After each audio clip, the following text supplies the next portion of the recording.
Gif mal Syles ufenken, wir sind perfekt an der Zeit, das wichtig heute mit den gute Mitte steht dann an die Herren. Ich begrüße nicht ganz herzlich am Numm vom Movement Ökologique an dem Ökocenter Perfendal auf diesem Seminar vom Recycling zum Ressourcencenter, den wir mit der Unterstützung vom Umweltministerium organisiert haben. Ich begrüße noch ganz besonders den Herr Haske, ich Conseil im Umweltministerium, den heute mit dabei ist, und Madame Till, ich Chefin von der Gemeinde Walfer. Auf dieser Platz eine große Merci und ihr an und Gemeinde, für das es mit dem Saal unterstützt wird. Ich meine, es nur Patz, die von der Gemeinde zur Verfügung auf dem Gemeinde als invitiert. Voilà. Ich begrüße noch als Redner. Wir haben heute ganz diverse Publikum von Akteuren aus dem Ausland, an der Woche aus dem Inland.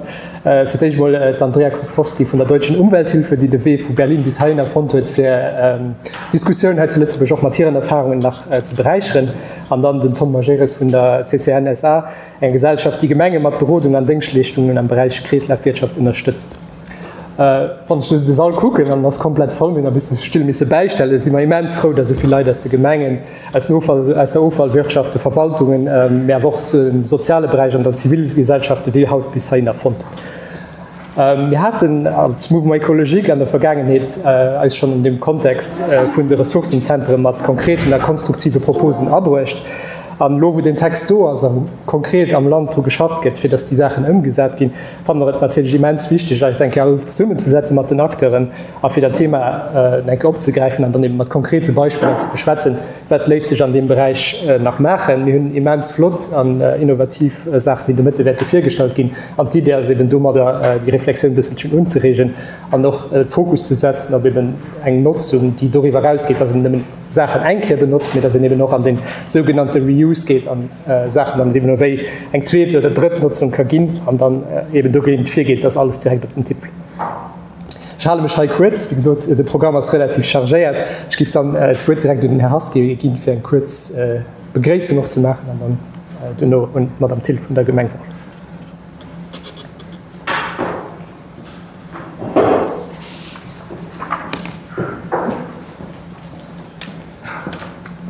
Ja, vielmals merci für das Wort. Ich wollte auch am Nymphoministerium effektiv dem Movement, dem Ökocenter, vielmals merci so, dass am Kader von unserer gemeinsamen Konvention den High Workshop organisieren, aber auch schon über ein paar Jahre schon den Sujet von der Transformation von den Recyclingcenter hin zu den Ressourcencenter noch hier bringen. Ich meine, die Ressourcenzentren, und ich gesehen ganz viele Experten, die haben eine Evolution mitgemacht. Früher, wo es Container waren, wo Abfall konnten deposiert gehen, entstehen heute Punkte zentral, Punkte, wo die Bürger, aber auch die Entreprise können einen aktiven Schritt machen, für hier Abfall zu Ressourcen zu transformieren. Und ich meine, dass auch da, wo so wichtig ist, dass das Reglement Grandicale, das schon ein paar Jahre am Buckel hat, geupdatet wird. Mit Sicherheit braucht man vielleicht auch noch ein bisschen Zeit für die Konzepte wie Reemploi, Teile von Infrastrukturen umzusetzen im Terrain, mit das ein wichtiger Schritt, den wir nicht mehr zusammen können umgehen. Nicht mehr, wenn der Bürger einen einfachen Zugang zu den Infrastrukturen hat, an die Services kann nutzen, kriegen wir auch die gesetzten Ziele umgesetzt. Denn Ressourcencenter-Reglement, ich meine, da gibt es doch eine Reihe Guidancen, und ich wollte die vielleicht erwähnen, weil die effektiv sind, die an der Leute sind, die an der Materie auch ganz aktiv sind. Da gibt es doch Guidancen, die von der Umweltverwaltung ausgeschafft sind, zum Beispiel was die Autorisationen betrifft. Es gibt aber auch zum Beispiel eine Information für den Enregistrement für bestehenden und auch neuen Infrastrukturen bei der Umweltverwaltung vorzuholen, dafür, dass man eben ein mehr komplettes Bild auch kriegt, was von Infrastrukturen und was Services eben bestehen. Ich will aber auch noch einmal darauf eingehen, dass die Zusammenarbeit wichtig ist, für effektiv den, wie ich so, den Anwohner einen guten Zugang zu ermöglichen, mehr aber auch Kapazitäten zu nutzen, die an den Ressourcencenter zur Verfügung stehen, für die dann noch können gezielt zu nutzen, dass so viel wie möglich Bürger können von den Infrastrukturen zu profitieren, aber dann noch die finanziellen Moyens gezielt angesagt gehen, dann noch die Infrastrukturen her durchstehen, wo so viel wie möglich Abfall können gesammelt gehen, zu Ressourcen transformiert gehen. An dem Kontext wollte ich auch noch einmal auf den Appell der Kandidatur hinweisen, den am Anfang auch die Gemengen unterstützt für die Mise en Réseau hinzukriegen, da das ein Appeller Kandidatur, die lebt nach bis Ende November, den eben noch die finanziell Moyen kann zur Verfügung stellen, für vielleicht auch die Frohen zu praktischer Umsetzung mal an der Praxis umzugehen und noch besser zu identifizieren, was die Probleme vom Terrain könnte sind. Also das ist ein Appellerprojekt, wo ihr bis zu 200.000 € kann kriegen, wenn ihr sich auf ein kleines Mise en Réseau von Ressourcenzentren auf den Weg möchte. Ich meine, da wo wir auch zusammen besprechen, das für den Reemploi noch viel zu bringen. Wir sehen, dass ganz viele Initiativen an den anderen Ressourcenzentren schon en Platz sind. Wir sehen, dass es aber auch nach teilweise auf einem kleinen Niveau ist. Da wäre es eigentlich wichtig, auch so einen Workshop wie die Mitten zu haben, für die Ideen zu teilen und auch vielleicht gemeinsam da Solutionen zu finden für den Reemploi auf ein mehr hohes Niveau zu kreieren. An dem Kontext sind wir auch am Gang, ein paar Recherchen zu machen. Wir haben auch schon bei dem einen oder anderen Ressourcencenter da angefragt, für zu gucken, was sind vielleicht die Hilfestellungen, Utilien, die ihr noch braucht, für den Reemploi noch viel zu bringen. Für alles, was Assoziationen an zum Beispiel Maison Relais in der Schulen, das haben wir ja auch rezent eine elektronische Plattform unterstützt an der Umsetzung vom CIVEC, für das eben da der Reemploi à jour gesagt wird, sozusagen an Utilien, die à Disposition sind, für so viel wie möglich Leute Access zu gehen auf die Ressourcen an die Gegenstände, die hier gesammelt sind. Ich bin noch gespannt, was wir heute von neuen Beispielen vielleicht geworden gehen, vielleicht auch eine Inspiration kriegen, was nach Lützeburg kann umgesetzt gehen. Und in dem Sinn sage ich schon mal merci für die gute Zusammenarbeit und eine schöne Nummer. Vielen Dank. Merci.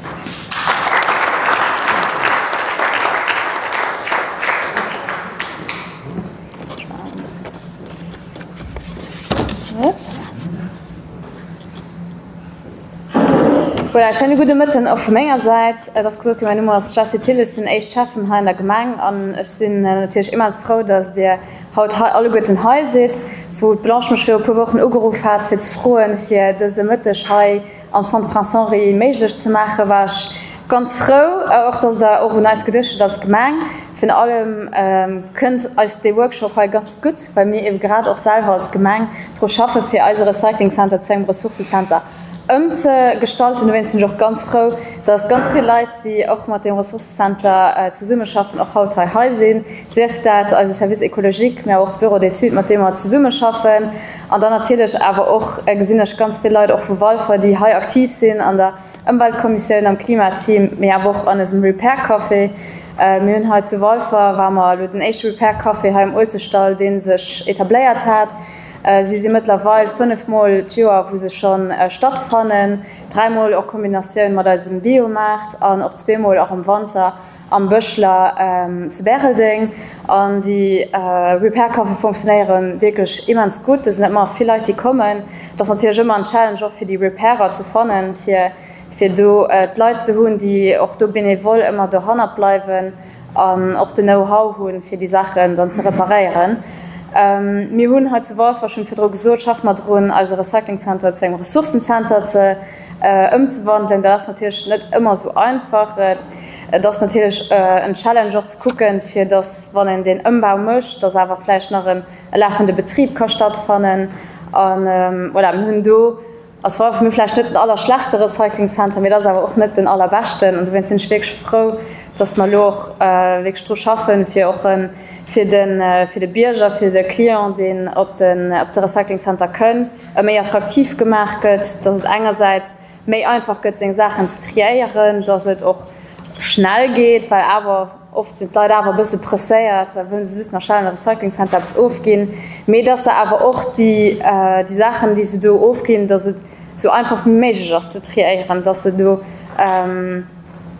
voilà, dass das einfach edukativ ist, dass es auch guckt, dass man den hinkriegen, dass die Leute nicht alles direkt fortgeheuern, sondern dass man guckt, was kann vielleicht benutzt gehen, was funktioniert noch oder was muss vielleicht einfach repariert gehen, da könnte nur benutzt gehen. Und da bin ich ganz gespannt, was auch auf die Beiträge, die als Haut erwarten.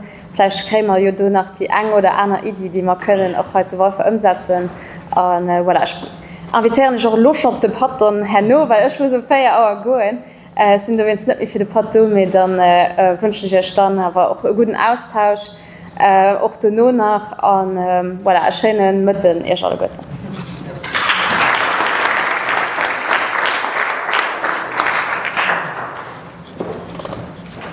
Vielmals merci für die Introduktivfehler, die den Kontext auch gut setzen an die unterschiedlich Frohen, die man heute mit der Welt behandeln. Ganz kurz denke zum Programm, ich meine, an der Invitation gesehen, wir haben zwei Großtemoniagen oder zwei Großviertrichter, also ich direkt Andrea Kostowski und dann den zweiten Erfahrungsbericht vom Tom Majeres von Lützeburg. Wir haben nur eine Pause, die geht von 5:30 bis 5:45 ungefähr. Wir geben die später dann relativ zeitnah an das andere zurückzukommen, für das wir können aufhängen, weil wir haben dann der zweite Party vom Nomatisch eine Reihe Leute, die werden per Visio zugeschaut sind, für auch nach pure Erfahrungsberichte aus dem Ausland dann zu machen. Dann würde ich Tom Majeres.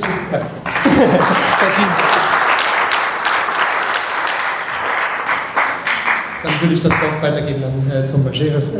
Normalerweise einfach die Präsentation weiterdrücken. Ja. So. Das ist die Frage.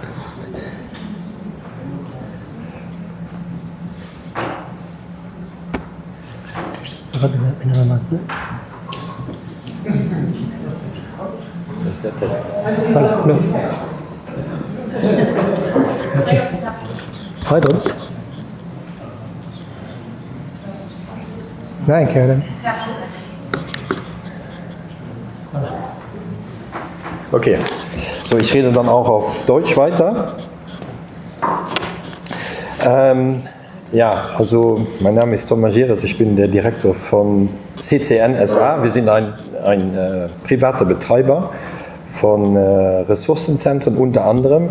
Das heißt, CCN heißt an sich Centre de Coordination Nationale pour l'Information, la Valorisation et le Compostage, ein langes Wort. Die Firma gibt es seit über 30 Jahren, wurde damals gegründet von privaten Betreibern, um die Gemeinden damals, als das alles anfing mit Recyclingzentren und so weiter, zu unterstützen. Wie gesagt, es gibt es seit über 30 Jahren. Und unter anderem machen wir dann auch für Gemeinden, Kommunen und Gemeindesyndikate betreiben wir deren Ressourcenzentren. Insgesamt haben wir 6 Stück, die wir betreiben. Ich stelle sie einmal ganz schnell vor und dann gehe ich darauf ein, was machen wir da und was haben wir schon vor längerer Zeit angefangen, vom eigentlichen Recyclingcenter rüber zu gehen zum Ressourcenzentrum. Was sind die Aktivitäten, die wir da machen? Und dann werde ich auch noch einen Ausblick geben auf ein ganz neues Ressourcencenter, was wir die Planungen sind abgeschlossen, ist demnächst in den Bau gehen wird und das wird wohl das modernste werden, was hier in der Großregion sein wird. Das Recyclingcenter Münzbach betreiben wir seit fast 30 Jahren. Das sind die Gemeinden Kontern, Sandweiler, Schüttrange und Niederanven, die da an diesem Recyclingcenter dranhängen. Wir haben ungefähr knapp 60.000 Zutritte. Ich nenne diese Zahlen einmal von den Zutritten. Ich komme später noch darauf, werden Sie verstehen, warum ich das tue. Die Andrea hat das vorhin kurz erwähnt. Wir können sehr viele Menschen mobilisieren, die zu uns kommen. Wir müssen nicht großartig die Leute holen, die kommen sowieso zu uns. Dann haben wir das größte Ressourcencenter, was wir betreiben, ist das von der Gemeinde Hesper und Weiler-la-Tour mit 85.000 Zutritte. Das heißt, das sind Zutritte, die wir messen. Alle die Ressourcenzentren haben alle eine Zutrittskontrolle. Das heißt, das sind 85.000 Zutritte. Das sind fast, ich schätze mal, etwa 100.000 Menschen, die dann pro Jahr zu uns kommen. Da sieht man mal, um wie viel es sich da handelt. Damit betreiben wir auch noch das Ökocenter Hesper hat als einziges Ressourcencenter, wie ich es kenne, einen weiteren Standort, und zwar in Howald, wo wir in einem Supermarkt eine Sammelstelle betreiben für Verpackungsabfall. Es funktioniert sehr, sehr erfolgreich. Gut, da kommen auch andere Kunden zu uns, wie nur aus der Gemeinde Hesper, und die kommen natürlich auch aus der Stadt Luxemburg. Aber da werden 350 Tonnen Verpackungsmüll gesammelt, was wirklich sehr, sehr viel ist. Und das passt auch in diese Philosophie, weil da, wo der Verpackungsmüll entsteht, ist ja auch zu einem großen Teil in den Supermärkten so, dass die Kunden dann das dann auch gleich bei uns dann wieder abgeben können. Wie gesagt, das ist seit 2024 jetzt ein zweiter Standort vom Ökocenter Hesper. Dann das Recyclingcenter Junglinster, da hängen 5 Gemeinden dran, wie Sie da sehen. Auch in etwa 60.000 Zutritte, ist etwas ländlicher. Da kriegen wir teilweise andere Produkte, wie jetzt in einem Ressourcencenter, das etwas näher zur Stadt liegt. Aber ich komme auf diese Sachen noch zu sprechen. Dann haben wir seit kurzem die Gemeinde Frisange, hat uns auch beauftragt, das war ein einfacher Containerhof. Wir haben in kurzer Zeit mit den Gemeindeverantwortlichen zusammen in knapp 5 Jahren haben wir wirklich ein kleines Ressourcencenter da aufgebaut, was wirklich sehr, sehr gut funktioniert, auch sehr toll aufgebaut ist. Das ist auch ein gutes Beispiel, dass auch eine kleine Gemeinde sowas aufbauen kann, die vielleicht jetzt nicht diese ganz großen finanziellen Mittel hat. Dann betreiben wir noch eine Grünschnittanlage, aber das hat jetzt mit dem eigentlichen Thema von heute nichts zu tun, sodass ich das da nicht weiter darauf eingehe. So, das, was Sie jetzt da sehen, das ist jetzt mal ein Auszug von der Homepage vom Ökocenter Hesper. Da sehen Sie, die Öffnungszeiten sind sehr, sehr kundenfreundlich. Es ist ja auch wichtig, dass die Kunden die Möglichkeit haben, zu uns zu kommen. Wir sind dann ab 12:30 Uhr sind wir geöffnet. Wir sind aber so mittwochs zum Beispiel von 10 bis 20 Uhr geöffnet. Das heißt, jeder hat die Möglichkeit, zu uns zu kommen. Und am Samstag, das ist natürlich der Tag, wo bei weitem die meisten Kunden zu uns kommen, da sind wir geöffnet zwischen 9 und 17 Uhr. Wir sind nur an sich am Sonntag geschlossen und am Montag, weil das ist der Tag, den wir brauchen, um das Ressourcencenter wieder instand zu setzen, weil am Samstag ist meistens dann die Hölle los. Warum sage ich das? Wie gesagt, es ist all diese Aktivitäten, die wir im Sinne der Circular Economy und Re-Emploi, Reuse, Repair machen. Wir profitieren natürlich davon, dass wir sehr viele Kunden haben, 85.000 in Hespringen. Sie sehen, wir haben 261 Tage im Jahr geöffnet und wir haben zwischen 200 und 800 Zutritte im Jahr. Ich sage immer meinen politischen Verantwortlichen, sage ich immer, außer vielleicht einer Schule gibt es keine kommunale Einrichtung, die so oft benutzt wird wie ein Ressourcencenter. Das ist ganz klar. Also kann man in den Ressourcencenter viel, viel mehr machen als nur Abfälle zu sammeln. Da kann man wirklich einiges mehr machen. Was halt natürlich auch sehr wichtig ist, das sind diese Öffnungszeiten, damit die Kunden auch die Möglichkeit haben zu kommen und auch länger zu bleiben. Man kann es auch an diesen Öffnungszeiten, kann man ja auch noch schrauben. Das ist immer nur eine Sache von Budget oder von Personal. Man könnte das auch noch erweitern, das ist auch kein Problem. Das nur, dass Sie das vielleicht im Hinterkopf behalten, auf die Beispiele, auf die ich nachher etwas eingehen kann. So, jetzt habe ich mal das Beispiel von unserem Standort in Junglinster. Nur einmal kurz, wie funktionieren die Ressourcenzentren. Zum einen, so wie Sie auf den Bildern sehen, alles ist sauber. Es ist so sauber außen wie innen. Nur dann, wenn man den Standort sehr sauber hält, werden die Kunden das auch so respektieren. Wenn es schon schlecht aussieht, das kennen Sie von früheren Mülldeponien oder von diesen Containern, die immer noch bei verschiedenen Kirchen oder so stehen, wo alles dazugesetzt wird, was nicht dazu passt. Also ist diese Sauberkeit vom Ressourcencenter eine primordiale Bedingung. All unsere Ressourcencenter funktionieren so ziemlich nach den gleichen Prinzipien. Wir haben vorne immer einen Bereich, wo die Kunden, die etwas kleinere Mengen haben, die sie abgeben wollen, ein Caddy nehmen können. Wir inspirieren uns da am Konsum, an den Supermärkten. Da nimmt man ja auch einen Caddy, um einkaufen zu gehen. Bei uns nimmt man einen Caddy, um die Produkte wieder zurückzubringen. Wir nennen es jetzt mal Produkte. Wir sprechen quasi gar nicht mehr über Déchets oder Abfall, wir sprechen von Altprodukten, von Produkten. Das heißt, die Menschen, die Kunden vorne, das Foto links oben, sehen Sie, da können die parken und dann mit Caddies da reingehen, da kommen Sie in den Innenbereich, der unten rechts ist und können ihre Produkte dort abgeben. Das ist auch ein schöner, sauberer Raum, der ist geheizt, da läuft ein bisschen Musik, die Kunden sollen sich wohlfühlen. Da sind Mitarbeiter, die den den Kunden helfen, sie beraten und das ist alles sehr, sehr wichtig. Dann das Foto rechts oben, das ist dann der Bereich, wo Kunden, die etwas größere Mengen haben, hinten fahren mit einem LKW oder auch mit einem Anhänger und dann zu den Großcontainern hinkommen. Ich muss aber jetzt schon direkt sagen, das ist ein Konzept, was jetzt in dem Neubau, den wir fertig geplant haben, so nicht mehr existieren wird. Der Kunde wird keinen Zugang mehr haben zu diesen Großcontainern. Ich komme nachher auch noch darauf, warum. Links unten, das ist eine Sammelstelle für die Superdreckskirschprodukte, das heißt die Problemstoffe.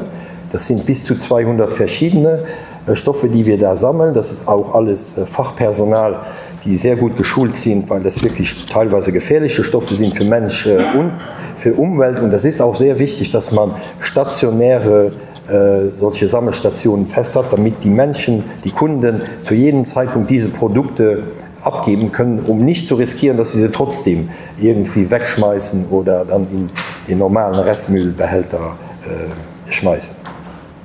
Das nur kurz, wie die verschiedenen Zentrums funktionieren. Wir haben natürlich in den Ressourcenzentren sind natürlich diese Beschilderungen auch immer, wo was in welchen Behälter rankommen soll. Und da haben wir in der Zeit früher immer viele Kunden gesagt, oh, wird ja sowieso alles verbrannt. So ist es nicht. Und wir haben dann gesagt, okay, was können wir machen, damit wir den Kunden sagen können, was wir mit unseren Produkten machen, die Kunden uns bringen, die wir einsammeln. Sie wissen, dass die klassische Abfallwirtschaft von früheren Zeiten alles andere als transparent war. Niemand hat irgendwelche Informationen dazu gekriegt. Sodass wir haben diese Informationen von all unseren Partnern, mit denen wir zusammenarbeiten, die uns diese Altprodukte abholen. Wir machen alle 5 Jahre eine öffentliche Ausschreibung und da steht das ganz klar drin, dass wir diese Informationen gerne haben möchten. Hier ist jetzt ein Beispiel vom PP Hartplastik. Das ist eine Fraktion, die wir erst seit 3 Jahren sammeln, in diesem Sinne, weil dieser Hartplastik wurde an sich immer im Sperrmüll entsorgt, weil es ist ein Erdölprodukt, was auch noch relativ gut brennt. Aber mit Ausbruch des Ukraine-Kriegs wirklich hat sich das ein bisschen geändert, weil es gab halt einen Mangel an Rohstoffen, gibt es teilweise immer noch, sodass irgendwann der Preis für dieses Hartplastik so interessant wurde, also pro Tonnage, die wir dafür kriegen, dass wir angefangen haben, das zu sammeln. Das heißt, zum ersten fliegt es nicht mehr in den Sperrmüll und wir auf der anderen Seite ist das ein Produkt. Sie sehen das grüne Teil ist das, was rezykliert wird. Das gelbe ist das, was thermisch verbrannt wird. Und rot ist dann halt also Deponie, wo man nichts damit anfangen. Auf die Zahlen komme ich noch später zurück. Da sehen Sie, wie wir das da gemacht haben. Und unten links ist der QR-Code.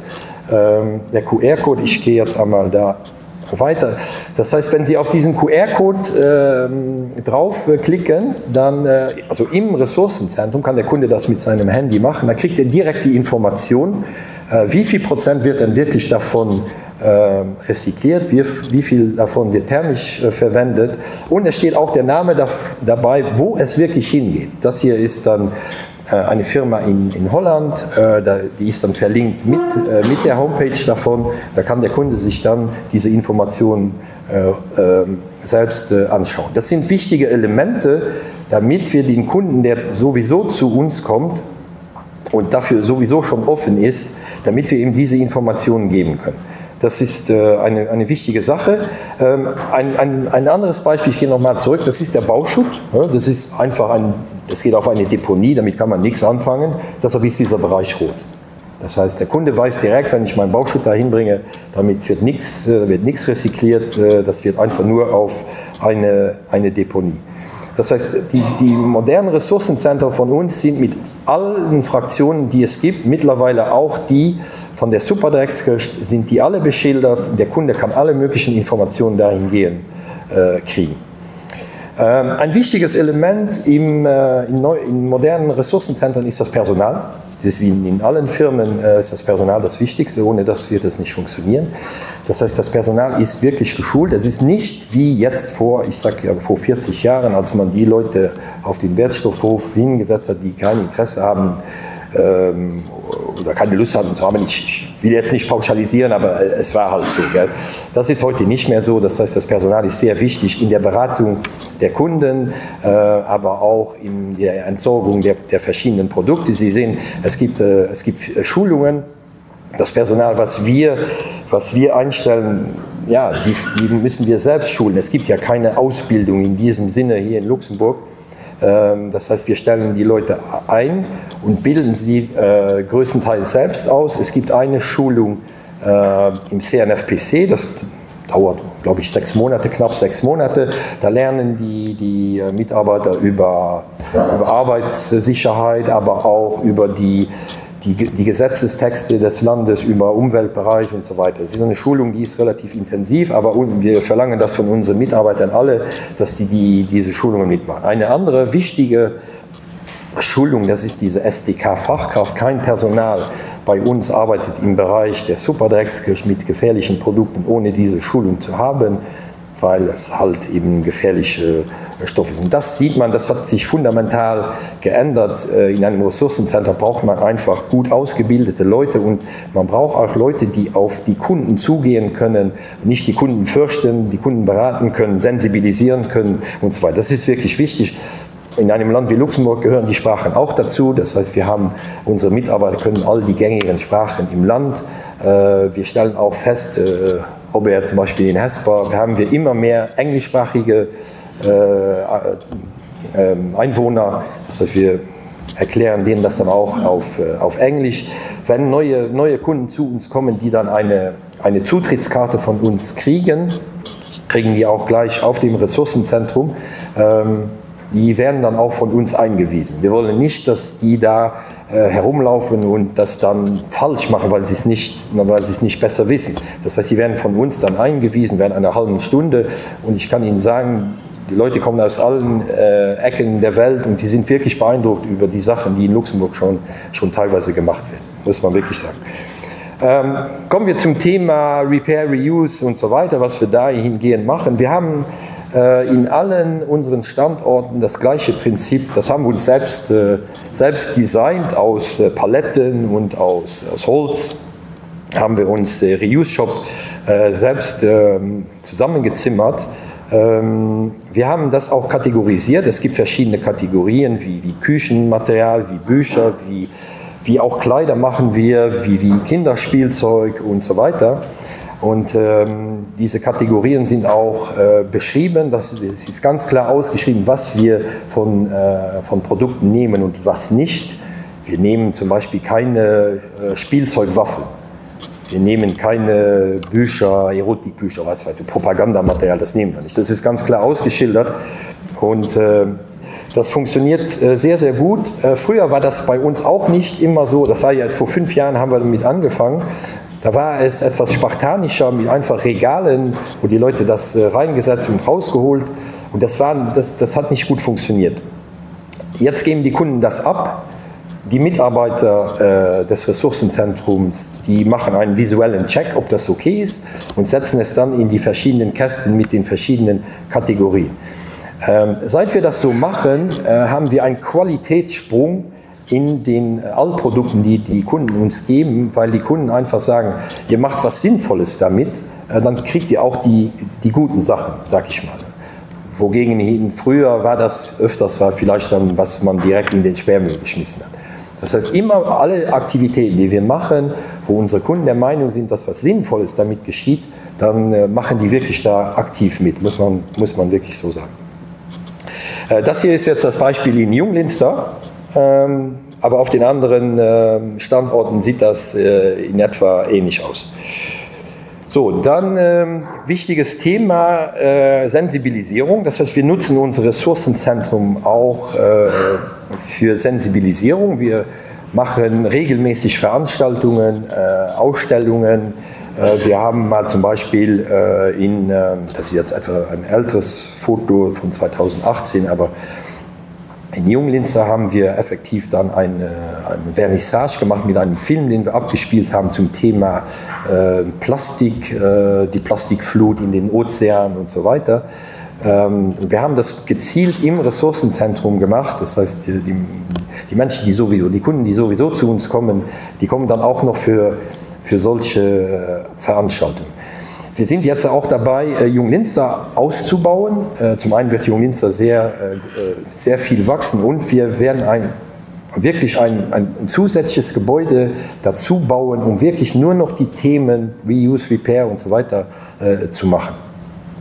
Rechts sehen Sie solche Anzeigen, digitale Anzeigen, die Kunden uns gegeben haben, waren 2 Firmen, die wollten die wegschmeißen, aber die haben ja noch funktioniert. Wir nutzen die jetzt, um Sensibilisierung zu machen, Sachen von der Superdrex zum Beispiel zu präsentieren und so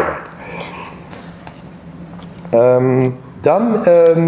Wir können natürlich nicht alles selbst machen, wir arbeiten aber gerne und viel zusammen mit Partnern. Wir wollen ja das Rad nicht wieder neu erfinden, das heißt, wir arbeiten mit Partnern, die schon Aktivitäten haben. Das hier ist natürlich jetzt das Vorzeigeprojekt zusammen mit der Ecotrail. Ich denke, die Kollegen sitzen da hinten. Die Ecotrail, die nationale Vereinigung verantwortlich für den Elektroschrott. Ich glaube, es war im Jahr 2019. Da bin ich einmal durch das Ökocenter Hesper gelaufen. Ich habe mir diese Berge angesehen von Elektroschrott, was wir da weggeschmissen haben. Das ging zwar damals noch zu einem Entsorger, der dann noch versucht hat, die Metalle rauszunehmen, die Kabel rauszunehmen. Es war aber trotzdem eine enorme Menge von Elektrogeräten. Und daraufhin habe ich zum damaligen Direktor der Ecotrail gesagt, ich habe keine Lust mehr darauf. Und komm, wir machen irgendwas, ob wir da irgendwie zusammen was auf den Weg bringen können, um diese Elektrogeräte anders zu verwerten. Oft sind es nur Kleinigkeiten. An einem Föhn, eine Kaffeemaschine, ein Toaster, da kann nicht viel kaputt gehen. Vielleicht eine kleine Sicherung oder ein Kabel, der lose ist.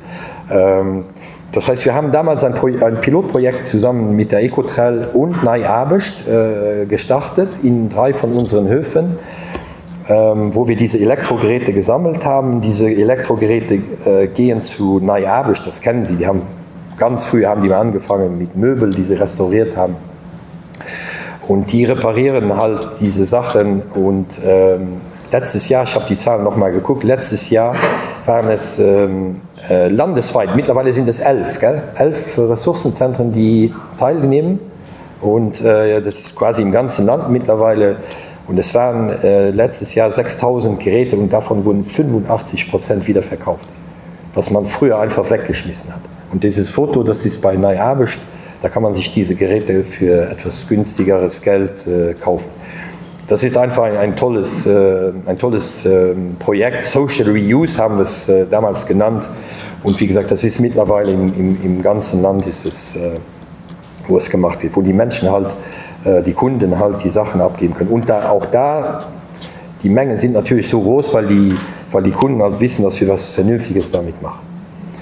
Ein weiteres interessantes Projekt, was wir jetzt im Januar starten werden in Münzbach.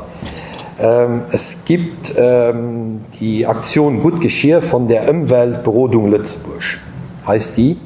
Das ist eine Umweltorganisation, die haben solche Werkzeugbibliotheken schon an 3 verschiedenen Standorten, wo die Einwohner sich Material ausleihen können. Zum Beispiel eine Bohrmaschine, einen Akkuschrauber. Ich glaube, in der Lifetime einer Bohrmaschine ist sie 15 Minuten in Betrieb. Mehr ist das nicht. Doch, das ist wirklich nicht mehr. Man braucht ja nicht lange, um ein Loch zu bohren. Das heißt, es geht einfach darum, dass man also eine Sharing Economy aufbaut, wo man Sachen ausleihen kann, die man eben nicht so oft braucht. Wie zum Beispiel ein gutes Beispiel ist ein Tapeziertisch. Das gibt noch andere Sachen, die man wirklich nicht oft braucht. Das heißt, die Umweltbrodung Lützeburg hat dieses Projekt schon seit längerer Zeit gestartet, hat 3 Standorte in Mersch, Esch und Strassen.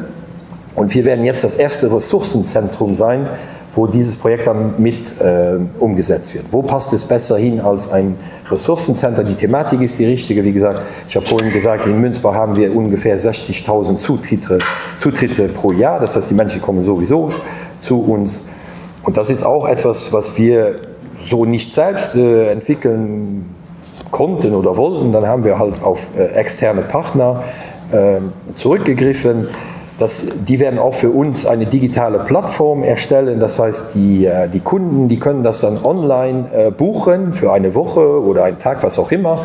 Und dann kommen die ins Ressourcenzentrum und holen sich das dann da ab und können es da auch dann wieder abgeben. Ein noch interessante Aktion, die wir in Junglinster machen, da gibt es die Vereinigung Eki-Click oder Eki-Velo. Wir arbeiten mit Eki-Velo zusammen. Das ist eine Vereinigung, die Fahrräder sammelt, repariert und an Bedürftige gibt, die jetzt nicht so viel Geld haben, um ein neues zu kaufen, auch an viele Flüchtlingsfamilien. Und wir sammeln in etwa 250 Fahrräder pro Jahr in Junglinster. Das ist dann auch, wie gesagt, es gibt diese bestehenden Vereinigungen, da muss man nicht selbst irgendwas erfinden und die sind natürlich dann auch froh, wenn die von uns das Material kriegen, was sie ja dann auch für deren Aktivitäten brauchen. So, einige andere Beispiele, was wir selbst von Aktionen regelmäßig machen, im Sinne von Reuse. In Hesper machen wir regelmäßig einen Büchermarkt. Wir sammeln 6 Monate lang Bücher. Das sind tausende Bücher, die wir da kriegen. Wir machen eine visuelle Kontrolle und wir haben den verantwortlichen Chef vom Ökocenter Hesper, ist auch noch so ein Bücherwurm, der sich relativ gut auskennt. Das wird dann alles kategorisiert in Luxemburgensier, Sachbücher, Kinderbücher, Antiquariat und so weiter. Und dann machen wir einmal im Jahr dann diesen Büchermarkt. Da können die Kunden sich dann abholen an Büchern, was sie wollen. Und wir fragen dann eine kleine freiwillige Spende für einen guten Zweck. Und da kriegen wir immer relativ viel Geld zusammen. Aber wie gesagt, das ist eine rein freiwillige Spende. Das ist unheimliche große Mengen an Büchern, die dann auch weggehen. Ich will noch einmal kurz zurückkommen auf das, was ich im Reuse-Shop gesagt habe, dass die Leute das abgeben und auch wegnehmen umsonst. Momentan machen wir es noch so, weil wir dabei sind, bei den Kunden so eine Art Mind-Changing zu machen. Dass Reuse-Sachen auch interessante, gut erhaltene Produkte sein können. Bei den jungen Leuten ist das wirklich hip, muss ich Ihnen wirklich sagen. Das ist hip, auch Kleider. Ich habe selbst eine Tochter, die ist 17, das ist absolut hip bei denen. Oder gebrauchte Geräte oder so, das interessiert die wirklich. Und weil es diese Produkte, diese Reuse-Produkte haben ja einen Wert. Eines Tages irgendwann werden wir auf den Weg gehen und sagen, okay, das kostet jetzt 1 Euro oder 2 oder 5, was auch immer, weil es ja einen Wert hat. Ich bin auf diese Idee gekommen, weil ich einmal mit einem Bekannten aus Holland, der auch solche Ressourcencenter betreibt, und die Holländer, die sind ja bekannt, etwas knauserig zu sein, und der hat gesagt, ja, ihr gebt ja alles umsonst hier aus, das hat ja einen Wert. Habe ich gesagt, ja, okay, das stimmt, was der Mann sagt, das stimmt.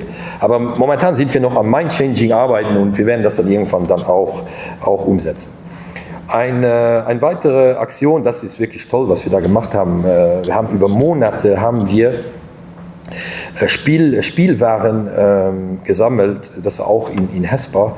Und als wir das da gemacht haben an dem Tag, das war wie im Toys R Us, also wirklich, das muss man wirklich sagen. Das wirklich, also wir haben da alles gehabt, wir haben Fahrräder, Puzzles, Bücher, alle möglichen Spielzeuge, und auch da haben wir dann, besonders auch die Flüchtlingsheime, haben wir dann eingeladen, zu kommen, das haben wir da kurz vor den Feiertagen gemacht. Das rechts ist ein kleines syrisches Mädchen, das war so froh, dass ich ein paar Sachen da mitnehmen konnte. Und das sind Sachen, die wir früher dann alles weggeschmissen haben. Das machen wir definitiv nicht mehr. Und Sie sehen ja den Erfolg, weil nachher abends dann war auch wirklich nichts mehr da. Und wenn noch was da war, dann haben wir es noch ein paar Tage verlängert und dann war wirklich nichts mehr da. So, eine andere interessante Sache, die wir machen zu Schulbeginn, in Frisange zum Beispiel, aber auch in Hesper machen wir das auch. Wir sammeln dann Schulhefte, Stifte, Ordner, alles mögliche, Schulranzen, Schulsäcke, Lineale, alles, was gebraucht wird für Schulbeginn. Und da sieht man, dass da oft Familien kommen, wo man dann sieht, dass das für die dann im September finanziell eine große Hürde ist, diese Sachen dann alle zu kaufen. Und die können sich dann bei uns in einem Top 1A Zustand, wir machen natürlich nur die Sachen, die wirklich in einem Top-Zustand sind, da können die Eltern, die Kinder sich das dann mitnehmen. Funktioniert wirklich hervorragend. Das macht auch wirklich Spaß, wenn man das sieht, dass man da solchen Familien wirklich helfen kann. Unser Reuse crasht Markt, wie wir ihn nennen, den machen wir jetzt wieder Ende November. Ja, das sieht dann wirklich aus wie an einem Weihnachtskaufhaus. Die Andrea war heute Morgen in Hesbau, ich habe ihr das Lager gezeigt. Das war schon relativ viel. Ja? Da ist da wirklich Weihnachtsdekoration für mehrere tausend Euros. Sie sehen da so viele Krippen und Kugeln und alles Mögliche, was es da gibt. Und auch da machen wir dann richtig Werbung über die Social-Media-Kanäle der Gemeinden. Und da kommen natürlich die Leute und die nehmen dann auch alles mit. Und was natürlich auch interessant ist, dass die Leute, die wissen mittlerweile, dass wir diese Aktionen alle starten, und die bringen uns im Laufe des Jahres schon all die Sachen hin, wenn sie ein Haus räumen, wo jetzt zum Beispiel eine ältere Person gestorben ist, was ja regelmäßig vorkommt. Und wir haben halt die Möglichkeit, diese Sachen zwischen zu stockieren und dann können die Kunden halt davon profitieren. Da, wie gesagt, das wird jetzt noch Ende November stattfinden.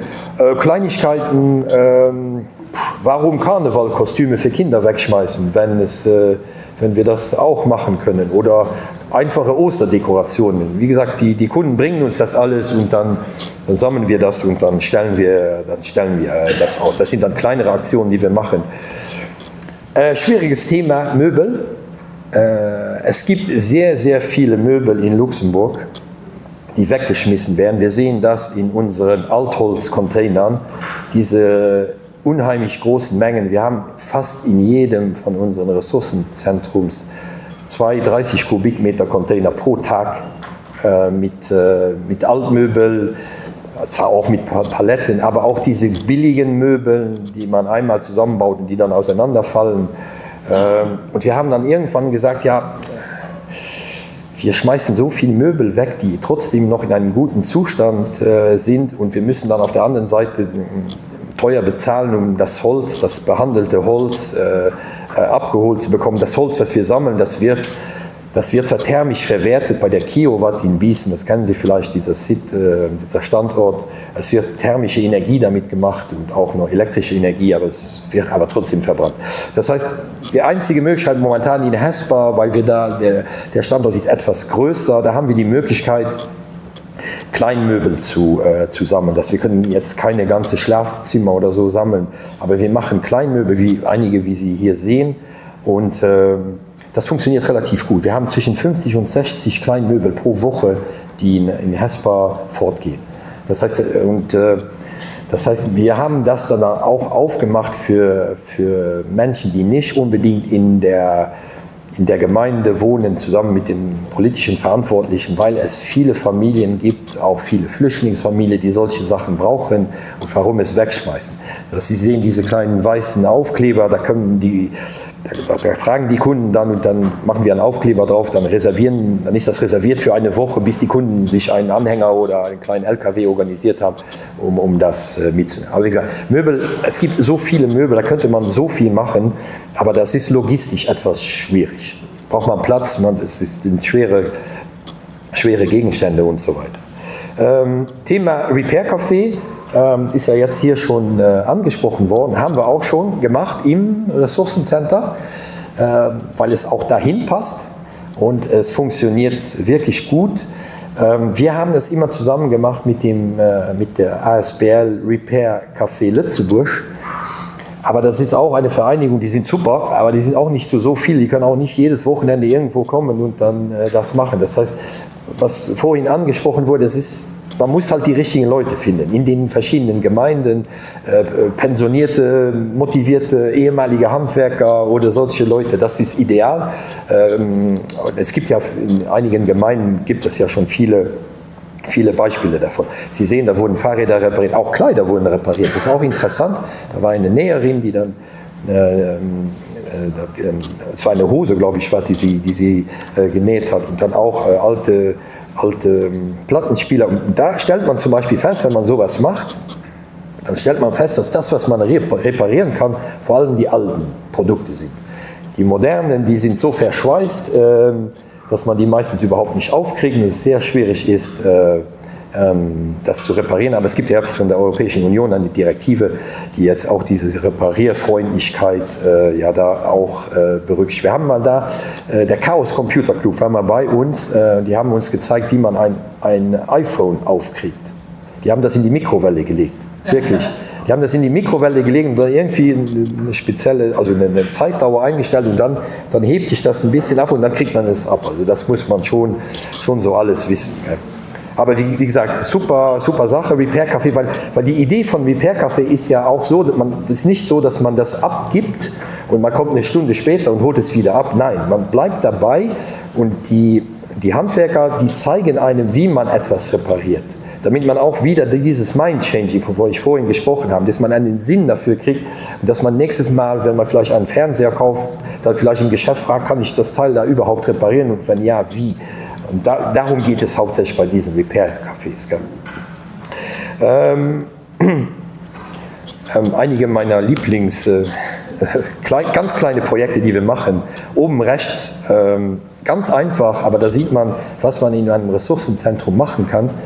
Das ist in Hesper, da ist ein Sportverein, es ist der Volleyballclub aus Fentange, die machen hier jedes Jahr um diese Zeit Apfelsaft, also Fiez. Und um das nicht dann in Plastikflaschen zu verkaufen, und zwar dann in Glasflaschen, wo natürlich dann ein Pfand drauf ist. Und das ist dann schwierig, wenn die Kunden das kaufen und die trinken das dann erst später, wo kriegen die den Pfand her? Haben wir mit denen das abgemacht. Die können ja zu uns kommen, wir sind immer da, wir sind immer geöffnet. Das heißt, wir arbeiten dann mit der Vereinigung zusammen und die holen dann nachher diese Sachen alle bei uns ab. Die Kunden, die dann kommen, die kriegen von uns den Pfand zurück. Das sind so Kleinigkeiten, aber das sind so wichtige Sachen. Links, diese Gläser, die kennen Sie bestimmt. Das ist der Honig drin, gell? Das sind teure Gläser. Und wir arbeiten mit 2 Imkern zusammen, die uns diese Gläser abholen. Warum sollen wir die wegschmeißen? Die brauchen die sind relativ teuer und die müssen die ja immer neu kaufen. Gell? Macht ja keinen Sinn, wir sammeln das für die. Dann ja, diese Eierkartons, also wir haben 2 oder 3 Bauern, die selbst Hühner haben und dann die Eier verkaufen. Ja, die holen sich bei uns die kleinen Kartons ab und verkaufen dann die Eier darauf. Warum soll man das wegschmeißen? Das ist ein kleines Beispiel, aber ich finde es relativ sympathisch. Also als letztes Beispiel etwas, was wir jetzt seit kurzem versuchen, das ist Reuse im Baumaterial. Es funktioniert relativ gut. Wir machen es momentan nur in Hesper. Wir sind dabei, das zu versuchen. Wir kriegen, wie Sie da sehen, Fliesen, wir kriegen gute Bretter, wir kriegen aber auch mal eine komplette Toilette. Und ich kann Ihnen sagen, das geht alles weg. Das ist wirklich alles weg. Warum soll man das auch wegschmeißen? Ist natürlich auch logistisch wieder etwas anspruchsvoller. Aber wir werden jetzt auch versuchen, in diesem Bereich zu gehen mit Baumaterial. Wenn das gelingt, werden wir das auch auf unsere anderen Standorte ausweiten. So, das waren ein bisschen Veranschaulichung von dem, was wir machen. Ich gebe einen kleinen Ausblick auf das, was wir jetzt geplant haben. Der Präsident des SIAS, des Umweltsyndikats SIAS, hat mir die Erlaubnis gegeben, das da zu zeigen. Das wird also in meinen Augen so ziemlich das Modernste geben, was es hier in der Großregion wird. Es wird eine Drive-In-Struktur, der rechte Teil mit diesem violetten Strich da. Es wird eine Drive-In-Struktur. Das heißt, Die Kunden werden in Zukunft in das Ressourcenzentrum reinfahren. Das hat zum einen den Vorteil vom Komfort für den Kunden, bei diesem schlechten Wetter, was wir ja oft hier haben, aber auch für die Mitarbeiter. Und die Kunden werden keinen Zugang mehr haben zu diesen Großcontainern. Ich habe das vorhin kurz erwähnt, weil die Großcontainer stehen immer noch trotzdem für Abfall. Die Container sind auch nicht immer in dem allerbesten Zustand und das passt irgendwie nicht mehr in das Ressourcenzentrum. Zum anderen können die Mitarbeiter schwierig kontrollieren, was die Kunden reinschmeißen. Sie passen zwar immer auf, aber Fehlwürfe kommen auch immer und das wollen wir nicht, weil es wirklich darum geht, die Ressourcen zu sammeln. Das heißt, die Kunden werden dann in das Drive-In hineinfahren, nehmen sich dann einen Caddy und fahren dann unten rechts der untere Teil, das sind lauter so kleinere Behälter von 1 bis 5 Kubikmeter und schmeißen dann die Sachen da rein. Das heißt, wir werden schon sehen, was die da reinschmeißen. Zum Beispiel Holz, wenn da gute Bretter dabei sind, werden wir die rausnehmen und in unser Reuse-Bereich bringen. Und der Logistikbereich ist komplett getrennt vom Kundenbereich. Das heißt, die Mitarbeiter werden diese Behälter wegfahren und die in diese Großcontainer kippen, aber der Kunde wird da überhaupt keinen Zugang mehr haben. Das ist wirklich in unserer Philosophie auch ein Qualitätssprung. Und auch da, der ganze rechte Teil, das wird alles Reuse werden. Das wird 300 Quadratmeter Reuse. Wir werden oben drüber einen Bereich vorsehen, um Repair zu machen, Sensibilisierung. Alles wird in einem Circular Economy Stil gebaut. Es werden keine großen Versammlungsräume sein, die zur halben Zeit leer stehen. Es wird so geplant, dass wirklich alles zu jeder Zeit benutzt werden kann.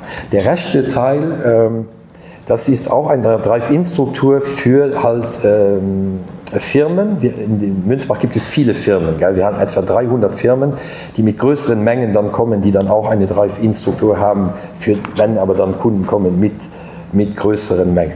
Auch dieses Ressourcenzentrum wird dann über ein Leitsystem wird das, geführt. Das heißt, die Kunden sehen dann, wo freie Plätze sind und können dann, wenn sie ihre Sachen abgegeben haben, können sie vor der Tür parken und können sie dann noch in den Reuse hineingehen und sich Sachen abholen. Es wird auch ein kleines Café da sein. Es wird ein Begegnungszentrum werden. Es wird viel, viel mehr werden als ein Recycling-Center oder ein Ressourcencenter.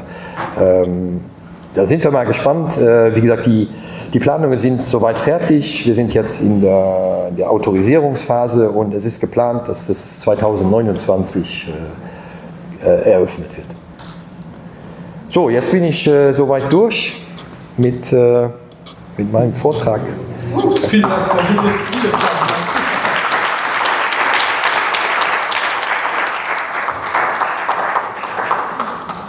Wir werden einige Fragen hier sofort nehmen, aber ich lade Sie dann auch dazu ein, von der Pause zu profitieren, um die Fragen dann direkt vielleicht an Thomas zu stellen. Aber ja, das heißt hier. Also, wir haben jetzt eine Frage mit dem Container. Also, wir sind auch dabei, unser Recycling Center umzugestalten. Und wir wollten eigentlich auch komplett auf dieses Kleincontainer-Produktsystem da umsteigen. Wie macht ihr das mit den größeren Fraktionen, wenn jemand jetzt kommt mit Sachen, die gar nicht in diese Pallets passen, wie zum Beispiel sehr große Sperrmüllelemente oder Kühlschnitt? Ja, also das werden wir 2029 genauer herausfinden. Aber wie gesagt, es gibt... Aber es gibt diese Pallets, wie Sie sie nennen, gibt es in mehreren Größen. Gell? Wenn jetzt jemand kommt, Sperrmüll ist immer ein Thema, aber es sind auch im Sperrmüll sind viele Kleinteile. Es gibt natürlich auch ein schlimmes Beispiel für mich ist immer ein Sofa. Das wird ja komplett verbrannt, obwohl so viele verschiedene Materialien drin sind. Das werden wir den Kunden, was wir auch sowieso jetzt schon machen, wo wir dann mit dem Gabelstapler hinfahren, dem Kunden da helfen. Aber wir gehen davon aus, dass wir das mit der Methode, wie wir es geplant haben, mit diesen Behältern, mit größeren Behältern dann gebacken kriegen. Und nehmen Sie auch Geräte von Betrieben an, wenn da zum Beispiel wir haben hier in Wachtasch einen Betrieb, der sehr viele ja, Waschmaschinen und so ersetzen geht und die dann zu uns aufs Recycling Center bringt. Wie gehen Sie denn damit um? Ja, also ein Ressourcenzentrum ist ja vor allem ein Ressourcenzentrum für die Bürger. Wenn man jetzt Firmen hat, die so große Mengen bringen, da sagen wir auch nein. Wir sprechen uns da mit den politischen Verantwortlichen ab. Wir besprechen das einmal kurz. Aber wenn es da Firmen sind, wo das Core-Business daraus besteht, Waschmaschinen zu verkaufen, ja, da muss er sich selbst um die Entsorgung kümmern. Es gibt ja private Entsorger hier im Lande. Er muss natürlich dafür bezahlen. Wir haben auch nicht diese Möglichkeit, da unendlich viele Waschmaschinen oder Großgeräte zu stockieren. Darum geht es nicht. Gell? Die Firmen, die bei uns kommen, zum Beispiel in Münzbach sind es 300, in Hesper sind es 250, die bringen Produkte, was jetzt nicht unbedingt das Core-Business. Ein Schreiner kann nicht unendlich Holz bringen, das geht nicht. Er muss selbst sich darum kümmern. Zum Beispiel dann auch diese Problemstoffe wie die Superdreckskirche. Die Superdreckskirche selbst kann ja diese Betriebe anschließen. Da kümmert sich die Superdreckskirche selbst darum. Da gibt es ja auch viele Möglichkeiten. Das ein Ressourcenzentrum selbst kann das so nicht abwickeln. Das ist schwierig. Darf ich als weitere Bürger auch einkaufen? Ja, das ist ein interessantes Thema. Momentan ist es so, mit Ausnahme der Möbel kommen in Hesper nur die Einwohner der Gemeinde Hesper und Weiler-Latour rein mit unserer Zutrittskontrolle. Aber es steht ja im Gesetztext von 2022 steht ja drin, dass jeder Bürger, egal wo er wohnt, egal was für ein Ressourcencenter gehen kann. Es ist noch nicht umgesetzt, es ist wahrscheinlich auch nicht so einfach, das umzusetzen, aber das soll eines Tages funktionieren. Momentan funktioniert es so in dem Sinne nicht, weil es ja die Gemeinden sind, die das dann auch finanzieren. Darum geht es ja vor allem. Finden Sie das richtig? Finden Sie das richtig, dass die Bürger... Ja, es gibt einige Aspekte, die man beachten muss. Also ich muss ehrlich sagen, ich weiß jetzt nicht genau, wie das genau funktionieren soll, weil es sehr viele unterschiedliche Recyclinghöfe mit sehr unterschiedlichen Qualitäten gibt. Die Andrea hat vorhin über RAL-Ressourcenmanagement gesprochen. Ich persönlich bin der erste Vorsitzende von RAL Rückkonsum, also Ressourcenmanagement. Wir versuchen in ganz Europa, Ressourcenzentren auf den gleichen qualitativen Stand zu kriegen. Wir haben einige Recyclinghöfe, Ressourcenzentren in Deutschland, wir haben einige in Schweden gemacht. Das wäre vielleicht ein Punkt, wo man mal ansetzen müsste, dass man jeden auf ein gleiches Qualitätsniveau kriegt. Und dann gibt es immer noch dieses Gesetz von der Autonomie kommunal, wo die Gemeinden an sich ja auch für den Abfall, nenne ich es jetzt mal, verantwortlich sind. Ich glaube, da muss nationalpolitisch noch, einiges diskutiert werden, bis das irgendwann mal machbar ist. Also sinnvoll ist es schon. Ich meine, es gibt ja auch noch immer eine Reihe von Gemeinden, die überhaupt keinen Zutritt haben zu Ressourcenzentren. Gibt es ja auch, gell? Aber das sind politische Fragen. Ich habe eine Frage dazu. Das haben Sie zum Schluss nochmal gesagt, dass Sie dann die Gegenstände wieder aus dem Container rausnehmen. Gibt es da keine rechtliche Hürde? Weil der Kunde hat ja dann sich dazu entschieden, etwas wegzuwerfen. Das ist ja Abfall, müsste ja eigentlich wieder eine aufbereitet und eine Verwertung gehen. Das dann einfach ohne Zustimmung ursprünglichen Abfallsbesitz das wieder nehmen? Ich glaube im neuen Gesetz Pol, da steht doch drin, dass die Produkte, die ins Recyclingcenter kommen, das Ressourcenzentrum, das Eigentum abgeben an dieses Ressourcenzentrum, oder nicht? Steht das nicht so drin? Ne? Irgendwie sowas. Ja, aber gut, also, wenn wir uns auch noch darum streiten müssen, dann machen wir überhaupt nichts mehr. Also, Nee, das ist aber so. Also ich habe bis jetzt noch keinen Kunden getroffen, der gesagt hat, du nimmst die Bretter daraus und jemand anders nimmt die mit. Wir haben immer diese Diskussion, dass Leute sagen, ja, die nehmen das alles mit und die verkaufen das auf dem Flohmarkt oder auf eBay. Dann sage ich immer, ja, aber die machen sich die Mühe und die machen das ja dann auch. Und du kannst ja dann froh sein, dass die Sachen wiederverwertet werden. Hauptsache, es geht wieder in den zweiten Kreislauf zurück. Darum geht es doch. Ob jetzt jemand damit einverstanden ist, ob wir ein Brett da mitnehmen. Ich habe mir noch keine Gedanken darüber gemacht. Keine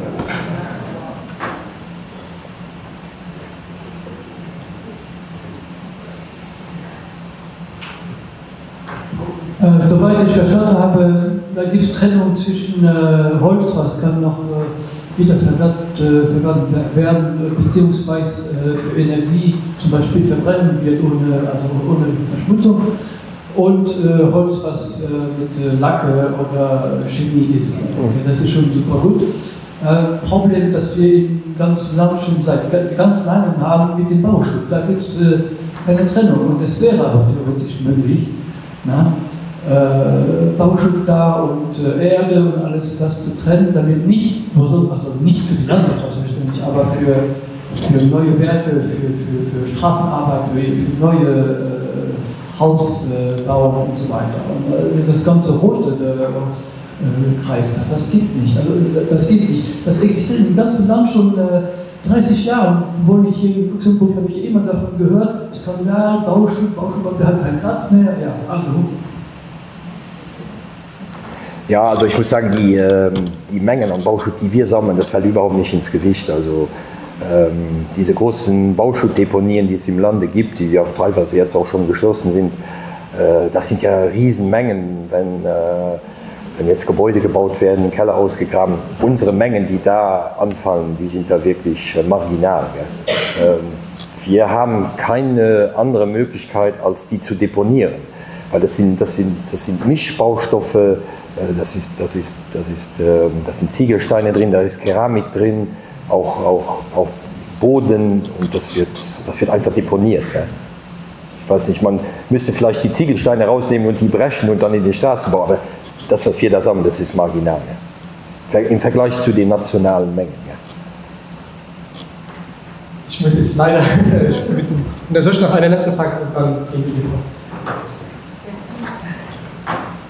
Nur eine Frage, also machen Sie Erziehung? Ich meine, Erziehung am Ende ist weniger Abfälle zu bekommen, zu bündeln. Laden Sie zum Beispiel die Schulen an der Recycling-Center oder Ressourcecenter? Ja? Ja, das machen wir auch. Wir haben regelmäßig in allen unseren Standorten haben wir Schulklassen, die dann zu uns kommen, denen wir dann alles zeigen. Aber wenn diese Schulklassen die Lehrer dann bei uns anfragen, dann sagen wir denen, sie müssen aber das Thema vorbereiten. Es bringt nichts, mit Schulklassen zu kommen, die überhaupt nicht vorbereitet sind und dieses Thema nicht kennen. Oder es kommen so Schulklassen aus Maison Relais oder so, da macht es wenig Sinn. Aber Schulklassen, die gut vorbereitet sind, da macht es wirklich Sinn. Und da sind die Schüler auch immer sehr interessiert daran, das dann wirklich in der Praxis zu sehen. Ich muss sagen, ich habe mit der damaligen Umweltministerin Carol Diesbusch mal darüber diskutiert. Für mich persönlich müsste Nachhaltigkeit, das müsste ein Schulfach sein. Gell? Das ist so wichtig heutzutage. Nachhaltigkeit kann ja vieles sein. Gell? Das müsste ein Schulfach sein, 1 bis 2 Stunden in der Woche, weil das ist wirklich heutzutage wichtig in allem, was man macht, über Klimawandel, Ressourcenschonung, was es auch immer gibt, das ist ja ein vastes Thema. Aber ja, wir machen das auch gerne und das kommt auch sehr gut an. Okay. Vielen Dank, Tom, nochmal für die ganzen Einblicke.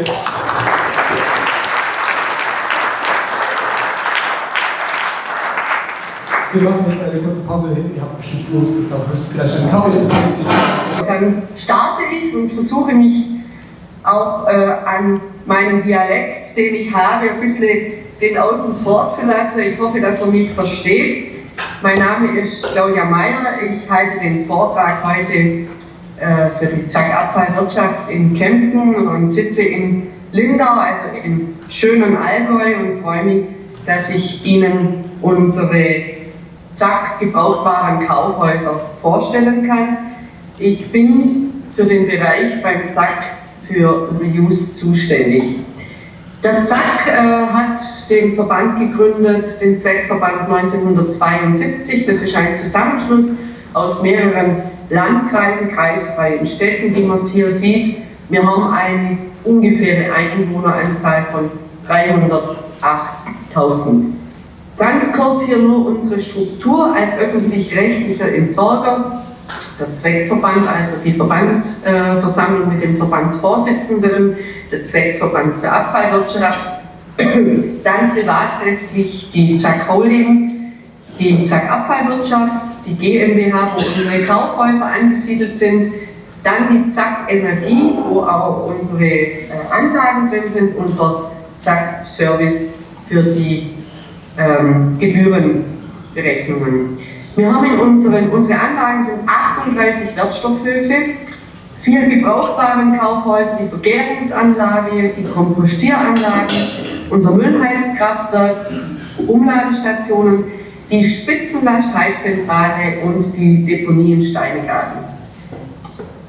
Ja, mit meinem Bereich Reuse, den der Zack aufgebaut haben wollte, mit meiner Person 2018, haben wir gestartet mit einem EU-Projekt. Da lassen wir jetzt nicht drauf ein. Ich soll Ihnen hier nur zeigen, was wir eigentlich bis dato schon erreicht haben, bis zu 2025 mit unserem Weg in die Digitalisierung.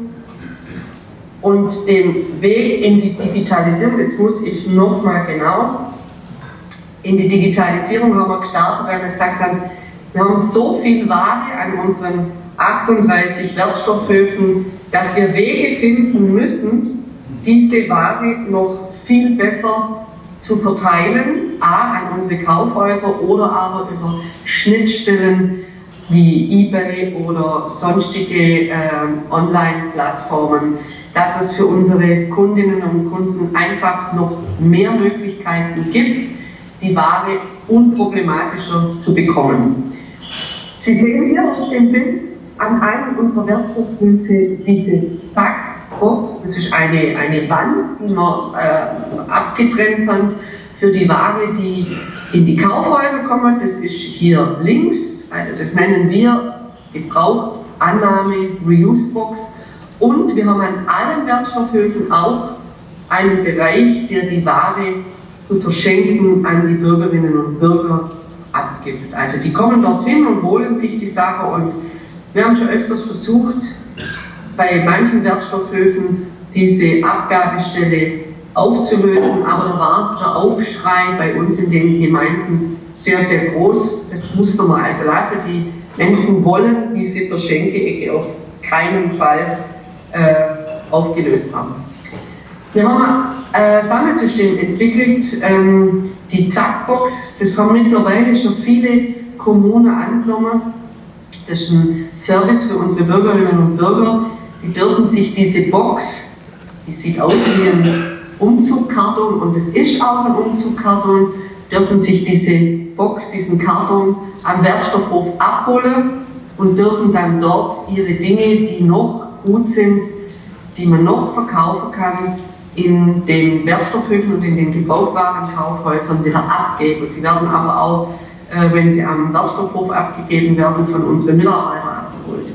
Diese Zack-Box hat nach ungefähr 4 Jahren, wo ich das alles ganz genau aufgeschrieben habe, eine Wiederverkaufsquote, also die Ware aus der Box, von über 74%. Und das ist eigentlich ein sehr guter Wert, denn am Anfang, als sie die Box eingeführt haben, da waren sehr viele kritische Stimmen, die gesagt haben, da wird viel zu viel Restmüll drin sein. Aber es ist wirklich so, es ist sehr gute Ware drin, und da freuen wir uns drauf, und deswegen lassen wir das auch kostenlos für den Bürger, für die Bürgerinnen und Bürger, dass sie eine Box mit nach Hause nehmen dürfen, die füllen und uns dann wieder zurückbringen. Ja, und hier sehen Sie ungefähr, wie das bei uns aufgeteilt ist. in den unterschiedlichen Kreisen bei uns im Zweckverbandgebiet, wie viele Wertstoffhöfe schon, wir nennen es Facelift, mit dieser Reuse-Box ausgestattet sind, also direkt am Wertstoffhof. Der Herr Seidel hat vorher gesagt, Mensch, wir überlegen uns auch immer, wie kommen wir mit unserem Reuse zu den Kunden. Da haben wir natürlich hier die privilegierte Situation, dass wir Wertstoffhöfe haben und über diese Wertstoffhöfe, über die Annahme von Reuse-Artikeln direkt am Wertstoffhof, haben wir hier natürlich den Kontakt zum Kunde, der idealerweise natürlich auch immer das Thema Reuse dann deutlich macht. Und an Wertstoffhöfen, an 2 Wertstoffhöfen haben wir auch die Gebrauchtwarenkaufhäuser und durch diese Frequenz am Wertstoffhof hat man hier natürlich eine starke öffentlichkeitswirksame Arbeit, was Reuse angeht.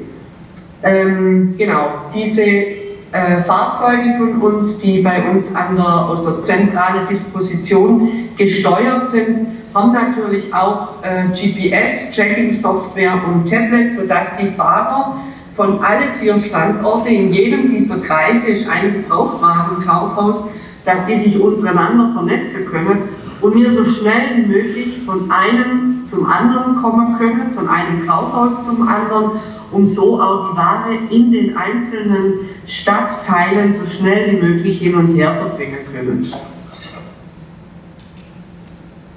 Ja, mit dem Weg zur Digitalisierung haben wir hier auch mal so ein Bild einer Sortierung. Das kennen alle, die schon mit Gebrauchtwarenkaufhäusern in Kontakt waren.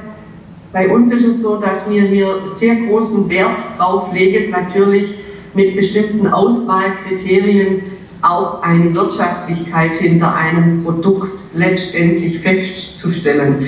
Und das Wichtige ist eben, wir haben unterschiedliche Mitarbeiter, natürlich auch, die das eine oder andere Produkt nicht so gut einschätzen können und dann vielleicht auch das Produkt in die falsche Kategorie geben und auch dann eventuell den falschen Preis drauf machen, weil sie einfach aufgrund von Gefallen und Nicht-Gefallen ein Produkt einschätzen, was einfach dann viel, viel höher hätte sein können, beziehungsweise es dann viel zu teuer ausgepreist ist und es ist nicht eigentlich der Wert, den man vielleicht für das Produkt erzielen wollte oder könnte. Genau. Wir haben natürlich auch das Thema Elektroaltgeräte an unsere Wertstoffhöfe kommt, was das angeht, natürlich sehr, sehr viel an. Und wir prüfen nach VDE nur auf Sicherheit und Funktion. Wir machen maximal vielleicht mal eine kleine Reparatur, mal einen Dichtungsring in einem Kaffeeautomat, aber mehr ist es nicht. Also wir schauen, dass wir hier über die Qualitätsprüfung, erstmal Sichtprüfung und dann eben Sicherheit und Funktion die Ware hier in den Wiederverkauf bringen, weil wir einfach, was Elektroaltgeräte angeht, unglaublich viel Ware haben. Ja, und wie ich es vorher schon gesagt habe, wir mussten irgendwann die Entscheidung treffen, in das Zeitalter der Digitalisierung zu gehen und haben dann gesagt, okay, wir gründen ein Reuse-Studio. Das war der Gedanke, ich habe es vorher gesagt, weil so viel Ware reinkommt und wir natürlich, oder ich immer möchte, dass wir jede Ware auch in irgendeiner Form abbilden können, skalieren können, wie viel haben wir davon verkauft, was ging in die Tonne, was ging in die Verbrennung, das ist für mich einfach wichtig. Und somit haben wir dann nach einer Machbarkeitsstudie, die wir organisiert haben, haben wir gesagt, gut, wir gehen hier in eine Investition, haben ungefähr 500.000 € in die Hand genommen, um ein Warenwirtschaftssystem zu organisieren, eine Software zu schreiben, sodass wir hier über diese neue Software aus dem Warenwirtschaftsprogramm die Warenannahme, die Kassensysteme, die Disposition und die Logistik und aber auch, was für mich immer wichtig ist, die Reports ordentlich abbilden können und deswegen haben wir hier einfach auch Geld in die Hand genommen. Die Warenannahme funktioniert zum einen über eine App, die Mitarbeiter nehmen die Ware auf via Smartphone oder Tablet. Die werden dann nach der Aufnahme sofort auch in der Kasse hinterlegt. Es kommt automatisch ein Barcode raus, der wird ausgedruckt und somit sieht man auch auf dem Barcode, was das Produkt ist, welches ausgezeichnet wurde. Wir haben da früher immer das Problem gehabt, da haben wir da ein paar ganz gescheite Kundinnen und Kunden gehabt, die den Preis runtergerissen haben und den Preis von 50 € runtergerissen haben und dann eine Pepperle mit 50 Cent drauf gemacht hat. Das geht jetzt so einfach nicht mehr. Dann haben wir über diese Warenannahme auch eine Lagerverwaltung, das uns natürlich leicht macht, von allen 4 Standorten heraus festzustellen, wo ist die Ware, die an einem Standort besser verkauft wird als an einem anderen Standort. Wir haben das Allgäu in Sonthofen, wer es kennt, das weiß ich nicht, ist tiefstes Allgäu und Lindau ist zwar auch Allgäu, aber die Ware ist komplett anders.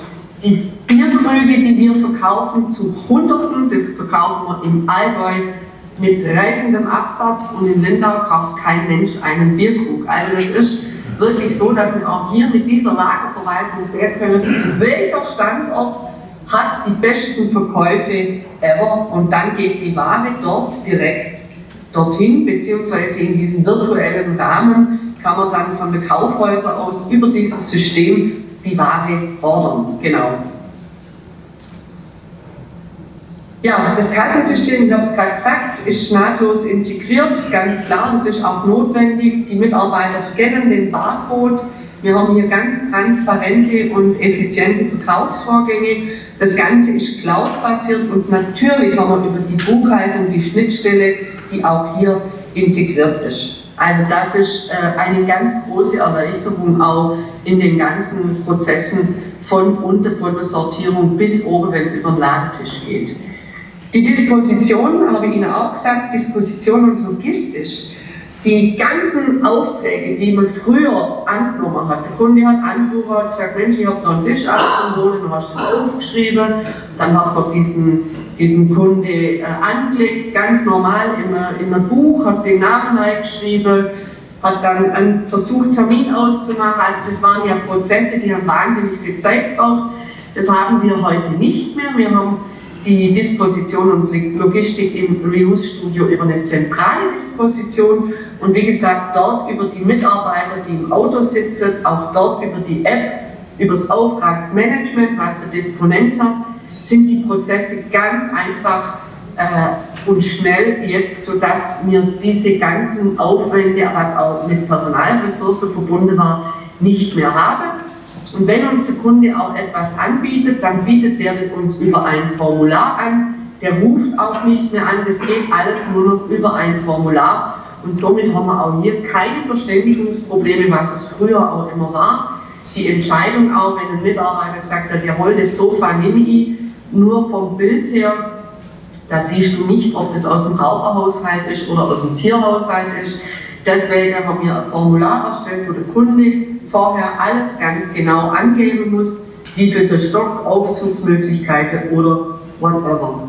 Und ganz wichtig ist gewesen, die offenen Zahlungen können direkt und bargeldlos beim Kunden vor Ort abgerechnet werden. Auch da haben wir Möglichkeiten geschaffen, dass unsere Mitarbeiter nicht mehr mit dem Geld durch die Gegend fahren müssen. Ja, Dashboard habe ich Ihnen gesagt, die Reports sind wichtig, wir brauchen immer wieder, auch denke ich für später, wenn es darum geht, dass wir Zahlen und Daten und Fakten nennen müssen, wie viele Artikel haben wir verkauft, was ist letztendlich in die Verbrennung gegangen, wie ist mit den Produkten umgegangen und was geht überhaupt über die Online-Verkäufe weg. Und das können wir natürlich hier mit den Maßnahmen, mit unseren Reports sehr gut abbilden. Ja, dann kommen wir zur KI.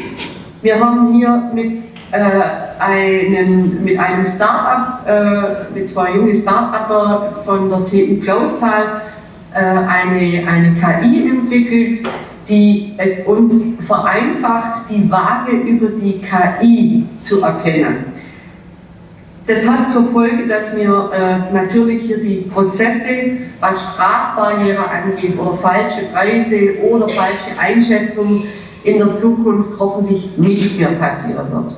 Es ist eine Entlastung für den Mitarbeiter letztendlich und auch vor allen Dingen nimmt man ihm ein bisschen die Verantwortung weg, wenn es darum geht, dass er ein Produkt einfach falsch einschätzt oder sagt, mir gefällt es, da klebe ich 5 € drauf, das passiert so nicht mehr.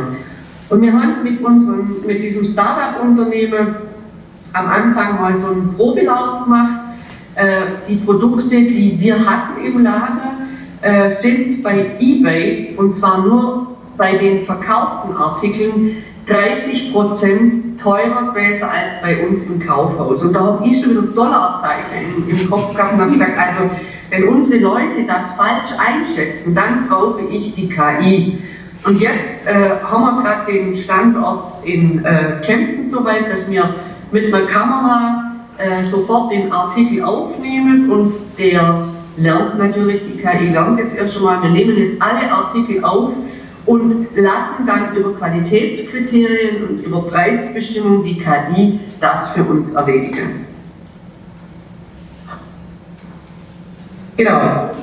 Die Kanäle zum Kunden, warum die Kundenkanäle wichtig sind, das wissen wir alle, da brauche ich überhaupt nichts dazu sagen, aber nichtsdestotrotz das digitale Schaufenster, was ein Hauptthema sein wird, denn wir hatten in Zeiten von Corona über Click und Collect unfassbare Umsätze. Also das heißt, die Bürgerinnen und Bürger wollen auch noch über diese Möglichkeiten einkaufen. Und deswegen sind für uns natürlich die Schnittstelle zu Kleinanzeigen, Willhaben in Österreich oder auf anderen Plattformen sehr, sehr wichtig. Und auch hier brauchen wir die KI dazu, denn diese Produkte müssen ja eingestellt werden und müssen natürlich bezeichnet werden, und da brauchen wir auch die KI dazu, die das für uns dann macht. Ja, und nichts geht ohne Marketing. Also ich habe vorher gebrauchtbare Kaufhäuser, die noch als GmbH, also als gemeinnützige Organisation geführt werden. Die sind zwar auch erfolgreich, aber da haben wir immer dieses Problem, dass die Leute sagen, naja, das ist ein Sozialkaufhaus, da dürfen wir nicht hin, da können wir nicht einkaufen. Und ich habe gesagt, wir brauchen eine Marketingstrategie, eine emotionale Marketingstrategie, die uns endlich rausnimmt aus diesem Sozialkaufhauscharakter. Ich will es nicht. In Kempten und in Sonthofen sind unsere Kaufhäuser wie aus dem Eikefeld und in Lindau und Winterberg, wo die Häuser nur über die GmbH geführt werden. Klar, wir haben da nur einen Beschäftigungskontext dabei, aber mir ging es darum, dass ich für alle Kaufhäuser ein Reuse-Marketing brauche. Und mit hoch erhobenem Haupt möchte ich das auch einfach in die Welt hinaustragen, oder das haben wir hinausgetragen über Instagram und über sämtliche Kanäle, dass vor allen Dingen auch Reuse gibt es nicht for free, halt auch manche Verträge bei der Kommune, die immer wieder sagen, das ist alles ganz toll, aber das können wir uns nicht leisten. Ja, das stimmt, aber Reuse for free gibt es nicht. Und dieser Spruch, wasch mir den Pelz, aber mach mich nicht nass, den trifft es hier, und deswegen sage ich, dafür kämpfe ich auch für alle anderen gebrauchtbaren Kaufhäuser. Jede Maßnahme, was Reuse angeht, ist eine wertvolle Maßnahme, und es muss nicht alles so sein wie beim Zack, wo ein starker finanzieller Partner dahinter ist, sondern man kann auch kleine Schritte gehen, aber wir müssen es tun, sonst geht es einfach nicht weiter. Ich zeige Ihnen unsere Maßnahmen. Jedes Mal kriege ich Gänsehaut, wenn ich es sehe. Das sind Leute aus unserem näheren Umfeld. Das zum Beispiel ist die Lili, eine ganz tolle Frau, die mit gebrauchten Lebensmitteln ein Catering hat. Er ist auch ein ganz spezieller Freund. Jedes Mal, wenn ich sie für neue Hobbys, die zwei Burschen, die kaufen bei uns auch ganz viel an gebrauchten Boxen zum Beispiel. Genau, und er könnte eigentlich Herr Seidel aus Berlin kommen, gell? Also es ist so, wir müssen hier mit Reuse auch Emotionen verkaufen und letztendlich alle Zielgruppen erreichen, ohne dass wir irgendjemanden ausschließen oder sagen, ihr könnt es bei uns nicht einkaufen. Das ist also immer auch mit einer Marketingstrategie, die ich hoffe, dass das andere vielleicht dann auch umsetzen können. Ja, noch ein paar Erfolgskennzahlen, wenn man das so nennen will. Wir sind nicht vom Umsatz her so wie unsere Berliner oder unsere Münchner. Wir haben einen Jahresumsatz von 1,2 Millionen Euro. Wir haben 60 Mitarbeiter auf 4 Standorte. Natürlich haben wir auch die Mitarbeiter über diese Zuweisungen, über AGH und so weiter und so fort. 360.000 verkaufte Artikel, das stimmt nicht mehr, das sind jetzt bei weit über 400.000. Die 1000 Tonnen Abfallvermeidung, die wir mit unseren Konzepten letztendlich erreicht haben, und das möchte ich nochmal sagen, was nicht bei uns ins Müllheizkraftwerk hineinfährt, weil wir ja auch Fernwärmenetze bestückt mit unserem Müllheizkraftwerk von über 50 Kilometern, das ist auch ein Wert, denn das schafft diese Tonnen, die wir hier nicht hineinfahren an Sperrmüll, weil wir es bei uns verkaufen, schafft Freikontingente für andere Landkreise dann hier bei uns ins Müllheizkraftwerk ihre Müll hin zu verbringen. Und diese 1000 Tonnen Abfallvermeidung, das sind ungefähr, wenn man es berechnet, die Tonne mit 140, 180 Euro, das ist ein Wert von über 100.000 Euro. Den habe ich nicht in meinem Umsatz drin, aber das ist eine Zahl, die ich auch immer wieder sage, das ist wichtig, dass man das hier einfach auch benennt als letztendlich auch mal eine soziale Rendite, die man hier nicht immer monetär bemessen kann. Und wir haben natürlich auch als Zack-Abfallwirtschaft eine hohe Anerkennung seitens der Politik und der Bürger und sind natürlich auch wir als Platzhirsch im Bereich der Nachhaltigkeit für unsere Region angesehen. Das unterscheidet uns von manchen, die vielleicht noch nicht so über ihre Kaufhäuser diesen starken Partner haben, wie jetzt der Zack, der schon seit 30 Jahren hier im Zweckverbandgebiet tätig ist. Ja, genau, das war mein Vortrag. Ich habe es schnell gemacht. Ich hoffe, ich bin noch in der Zeit. Und auf jeden Fall gerne für Fragen zur Verfügung. Dankeschön. Vielen herzlichen Dank.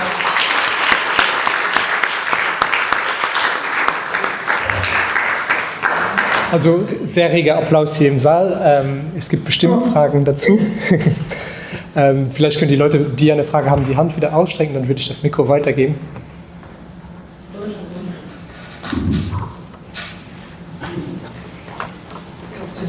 Ja.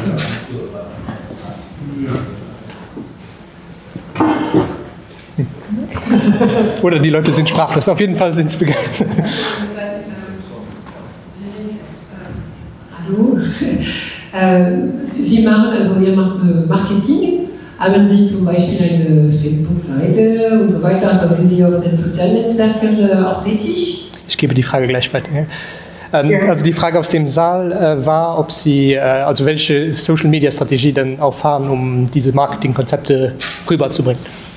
Ja, also wir haben eine sehr gut funktionierende Öffentlichkeitsarbeit, die bestückt ist mit ziemlich vielen jungen Leuten, die natürlich die Kanäle wie Instagram, Facebook und alles bespielen. Sie müssten mal reinschauen über die Zack auf Instagram, dann sehen Sie das. Und dort ist die Strategie einfach, tue Gutes und rede darüber in ganz kurzen Videoclips, und da bin ich nicht gut drin. Ich kann nicht mal auf Instagram posten, weil ich einfach dieses selber nicht mehr kann, und ich will es auch nicht, und bin Gott froh, dass das unsere Öffentlichkeitsarbeit macht. Schauen Sie einfach rein, Sie sehen es auf Instagram über die Zack-Kaufhäuser. Ich hoffe, ich habe die Frage beantwortet. Ja, das ist eine gute. Okay. Wer finanziert Sie? Wer finanziert die Zack? Ja, genau. Der Zack finanziert alles. Weil der Zack als Abfallwirtschaft bzw. die Holding hier auch über seine, ich habe es vorher erzeugt, wir haben die Anlage, wir haben die Gebühren, wobei ich sagen muss, wir bezahlen Reuse nicht über unsere Gebühren. Gell? Also das mag immer wieder aufkommen, manche fordern ein, dass man über die Gebühren Reuse finanziert. Der Zack ist ein sehr starker finanzieller Partner durchs Müllheizkraftwerk, durch die Fernwärmenetze, durch unsere Anlage und. Das finanziert uns hier unsere Konzepte. Also das kann nicht jeder, das ist ganz klar, aber wir finanzieren es nicht über die Gebühren. Okay, danke. Schauen wir noch kurz. Ja, es kommen noch 2 Fragen. Ich werde die immer so weitergeben. Ist irgendwie Ihre Tätigkeit immer mehr rentabel, also wenn Sie immer größere Umsätze haben? Also ich weiß nicht, also ist der Ziel eigentlich Rentabilität zu treffen?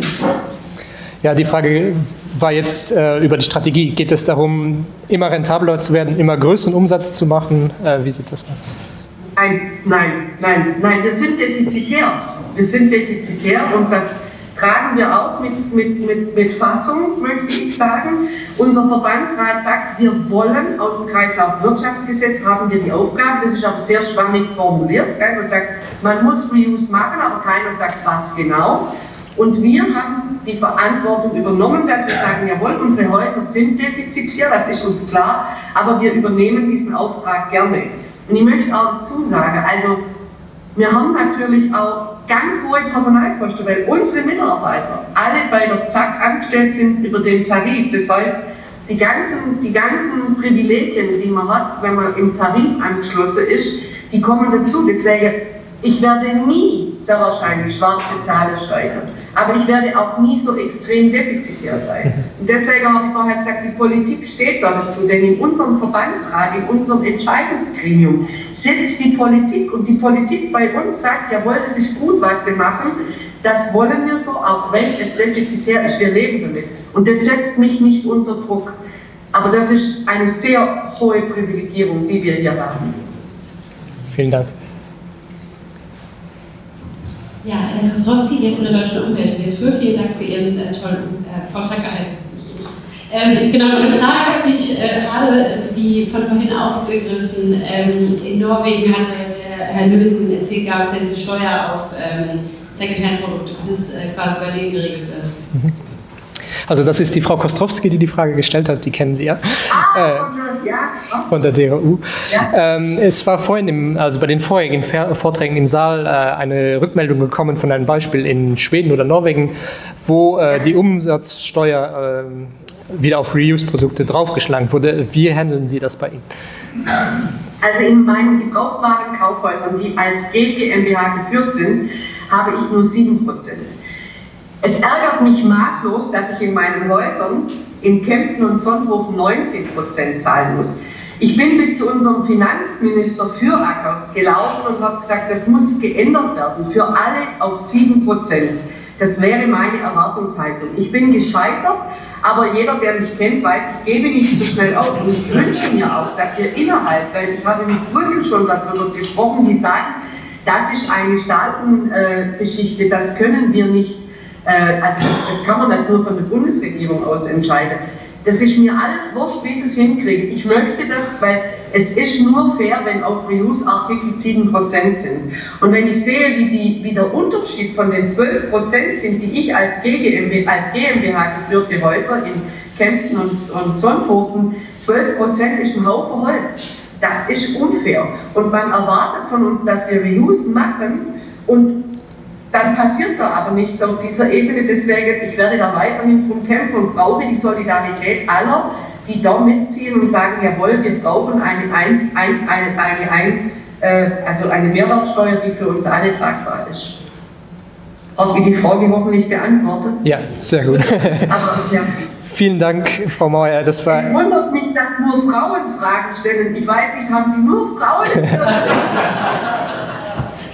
Kein Mann stellt ein oder er traut sich nicht. Das kann natürlich bei mir kommen, das auch vor, dass manche Männer sich nicht trauen, bei diese Fragen zu stellen. Das wäre blöd, ja.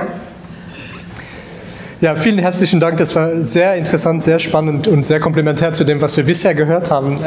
Genau. Danke Ihnen. Wir würden dann weitergehen mit dem nächsten Erfahrungsbericht. Genau, ich möchte nur sagen, ich lade jeden herzlich ein, zu uns zu kommen. Im Vortrag hat man meine Kontaktdaten. Es kommen viele, die unsere Konzepte anschauen. Es wäre mir eine Ehre, eine Freude, wenn jemand bei uns auch nochmal aus diesem Vortrag vielleicht heute den Impuls bekommen hat, ins schöne Allgäu zu kommen. Ja, sehr gut. Vielen Dank.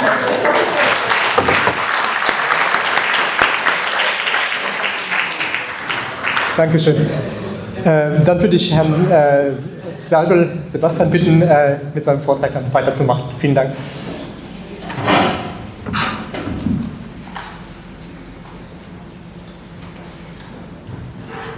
So, ich hoffe, dass man es sieht. Ja, perfekt, das klappt. Ja. Sehr gut. Schönen guten Tag. Mein Name ist Sebastian Seigel. Ich bin bei der Berliner Stadtreinigung als Abfall- und Umweltberater in der Abteilung Reuse Kompetenzcenter angesiedelt. Bei uns laufen die strategischen Entscheidungen zum Thema Reuse zusammen und auch für die Zukunft gesehen, wie machen wir auf unseren Recyclinghöfen weiter, wie können wir Reuse auf den Recyclinghöfen verankern, wie können wir das in weiteren Absatzmöglichkeiten verankern und natürlich auch bei uns spielt unser Gebrauchtwarenkaufhaus die nochmal dort eine sehr große Rolle. Ganz großer Respekt an Frau Meier und den Vortrag im Vorfeld fand ich sehr, sehr spannend. Vieles von dem, was gesagt wurde, trifft tatsächlich auch auf Berlin zu. Also es ist egal, ob wir in der Fläche oder in der Großstadt sind, die Probleme sind hier weitestgehend die gleiche. Man hat sicherlich in dem einen oder anderen Detail noch ein bisschen was anderes zu betrachten, aber die Grundsatzprobleme und Herausforderungen ähneln sich doch da sehr stark.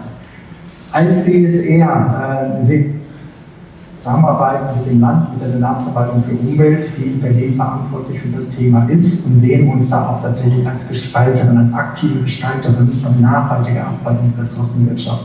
Sie sehen hier in diesem Schaubild die grundsätzliche Übersicht über den Umgang von Abfällen und die verschiedenen Zusammenhänge mit den verschiedensten Akteuren. Die BSR betreibt verschiedene Tochtergesellschaften, beispielsweise die Nochmal, also unser Gebrauchtwarenkaufhaus, aber auch weitere Unternehmen wie die Berlin Recycling oder hat Kooperationen mit privaten Entsorgungsträgern. Ich werde heute vor allen Dingen auf unseren neuesten Recyclinghof in der Gradestraße in Berlin-Neukölln eingehen, was wir dort geändert haben und wie das Thema Reuse dort aufgenommen und angewendet wird und werde dann noch ein, zwei kleine Abstriche in die Richtung machen, was wir dazu in Ergänzung machen. Ich werde es heute nicht schaffen, in dem Vortrag vollumfänglich jeden Aspekt abzudecken. Selbstverständlich haben wir auch ganz große Umweltbildungsmaßnahmen, haben natürlich auch diverse Piloten. Das Thema KI ist vorhin zur Sprache gekommen. Auch damit experimentiert die BSR selbstverständlich und versucht auf diesem Wege das ganze Thema greifbarer zu machen und erfolgreicher auch in Berlin umzusetzen. Kommen wir zum Recyclinghof Plus in der Gradestraße. Dieser Recyclinghof hat auch vorher schon Bestand gehabt.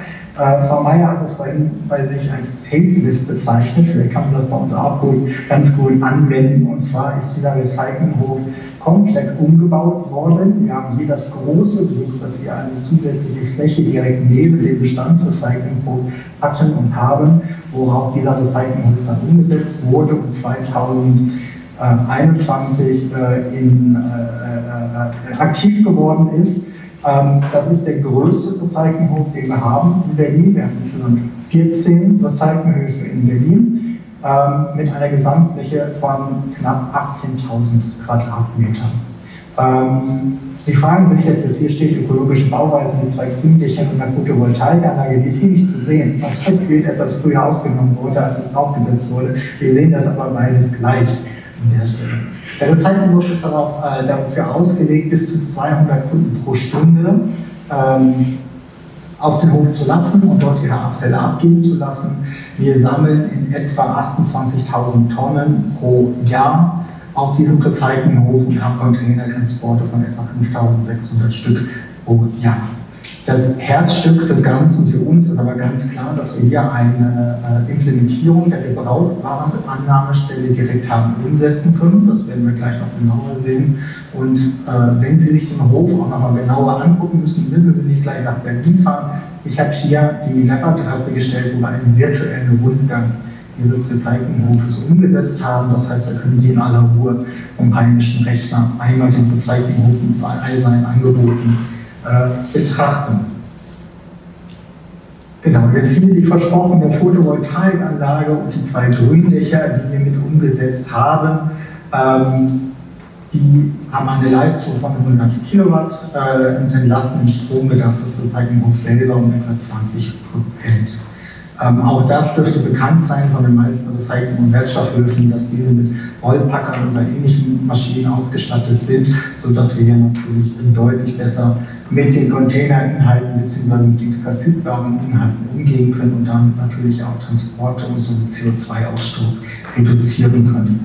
Wir haben auf dem Hof selber ein Ticket und ein Kassensystem implementiert. Das heißt, die Kunden, die auf den Hof fahren, ziehen direkt zu Beginn, man sieht es oben rechts im Bild, ein Ticket. Dieses Ticket wird dann, je nachdem, welche Aktivitäten auf dem Hof in Anspruch genommen werden, belastet, und mit diesem Ticket können die Bürgerinnen dann an Kassenautomaten, die an 2 Stellen des Hofes gesetzt sind, bezahlen und mit diesem Ticket dann auch autonom den Hof wieder verlassen. Daneben sind natürlich auf dem ganzen Hof, insbesondere am Eingangsbereich, Kolleginnen und Kollegen aktiv, die bei jeglichen Rückfragen dazu beraten. So, und das Wichtigste für uns, nicht nur uns gefällt der Hof natürlich sehr gut, auch der DUH hat der Hof sehr gut gefallen, und wir haben 2023 sind wir ausgezeichnet worden durch die Deutsche Umwelthilfe als grüner Wertstoffhof. Und das hat sich jetzt ganz gut angeboten, genau darauf auch darauf einzugehen, warum wir ausgezeichnet worden sind. Das ist zum einen wirklich unser Wiederverwendungskonzept, den wir in Kooperation mit unserem eigenen Brauwarenhaus der nochmal umsetzen haben können. Etwa 3500 Produkte werden so allein von diesem Recyclinghof für die nochmal bereitgestellt und dort hingefahren. Neben der Sammlung von Reuse-Gegenständen auf dem Recyclinghof in der Garadestraße sammeln wir aktuell noch auf 3 weiteren Recyclinghöfen Gegenstände zur Wiederverwendung, die dann nochmal zur Verfügung gestellt werden. Allerdings sind dort die Annahmestellen im Bestand realisiert worden und sind in der Hauptsache durch die Aufstellung von zusätzlichen Containern realisiert.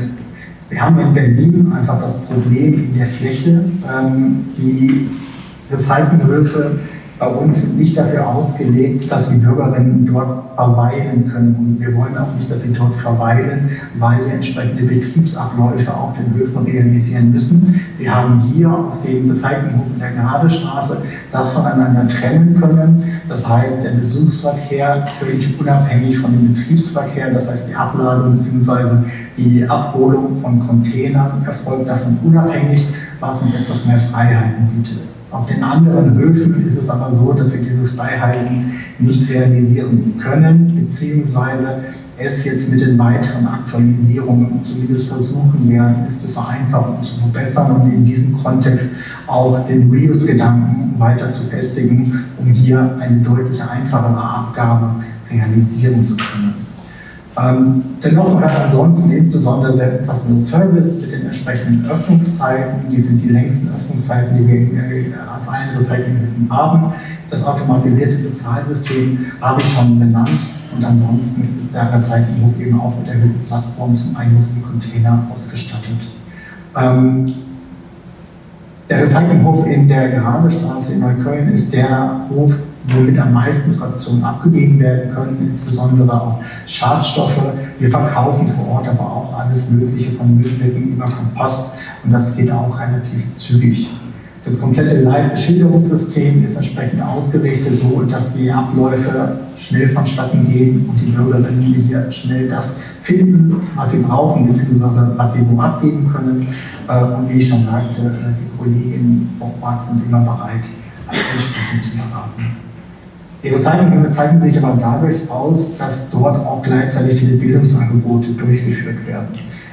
Wir machen hier viele Führungen, auch für Kindergärten und Schulen, aber auch für andere Gruppen, haben vor Ort entsprechende Bildungsmaterialien auch parat, natürlich jede Information zur Abfalltrennung und Abfallvermeidung, und verknüpfen das dann letztendlich auch mit Workshops und Aktivitäten, die dann wiederum in unserem Gebrauchwarenkaufhaus stattfinden. Genau.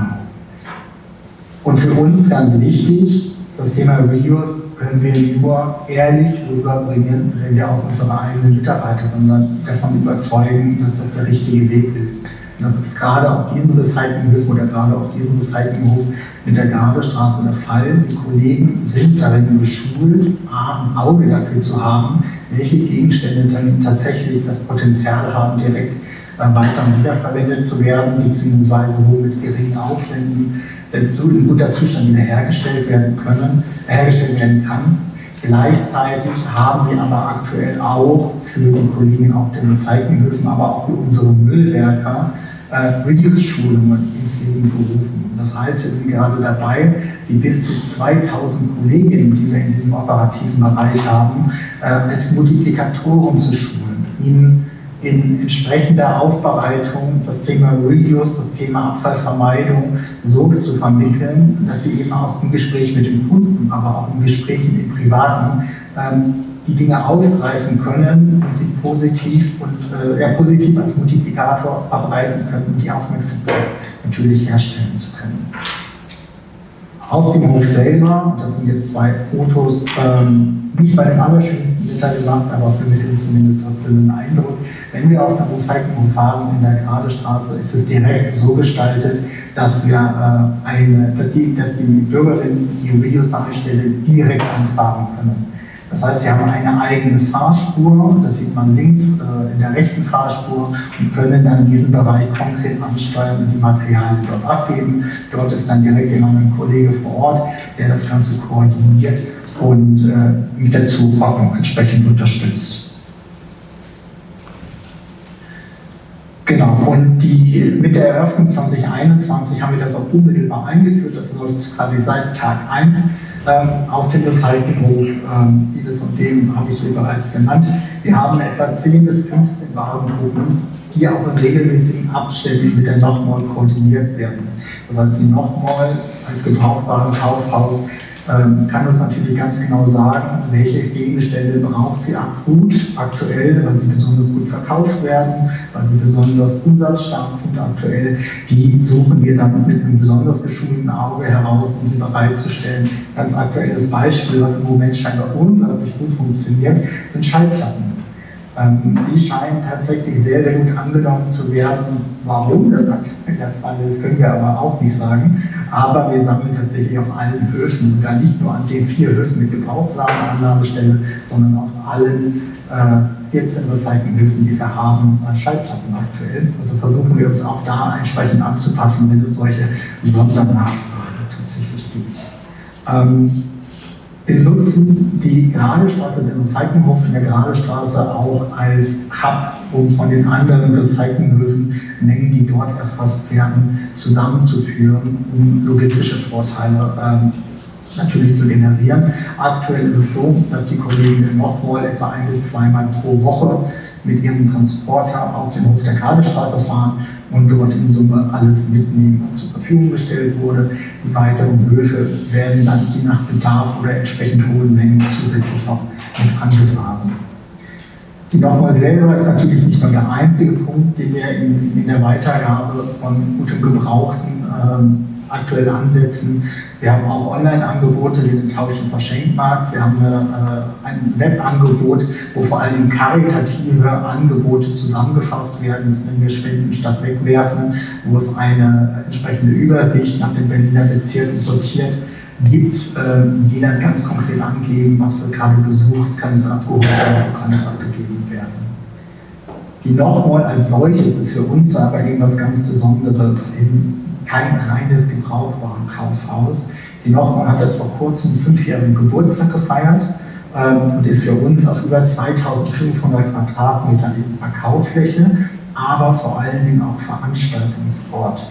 Wir möchten das Gebrauchtwarenkaufhaus tatsächlich auch als Zentrum verstehen, wo Veranstaltungen, wo Workshops, wo Repair-Cafés, wo Vorträge stattfinden, die das ganze Thema vollumfänglich, die das Thema Reuse und Wiederverwendung und Abfallvermeidung vollumfänglich abdecken und möglichst viele Aspekte davon wiedergeben und eine Möglichkeit des Austausches bietet. Wir haben in der Nochmol auch ein Café integriert, das tatsächlich im Bezirk Reinickendorf, wo die Nochmol angesiedelt ist, dazu geführt hat, dass dort auch regelmäßig die Anwohner nicht nur zum Shoppen kommen, sondern sich auch mal auf einen Kaffee hinsetzen oder spontan eben bei den Angeboten die Workshops dann mitmachen, um sich zu dem Thema zu informieren. Die Nochmol selber führt dazu, dass wir bis zu 17.000 Kubikmeter Sperrmüll nicht entsorgen müssen, also pro Jahr, und was natürlich für uns auch einen unglaublichen Mehrwert bietet und auch die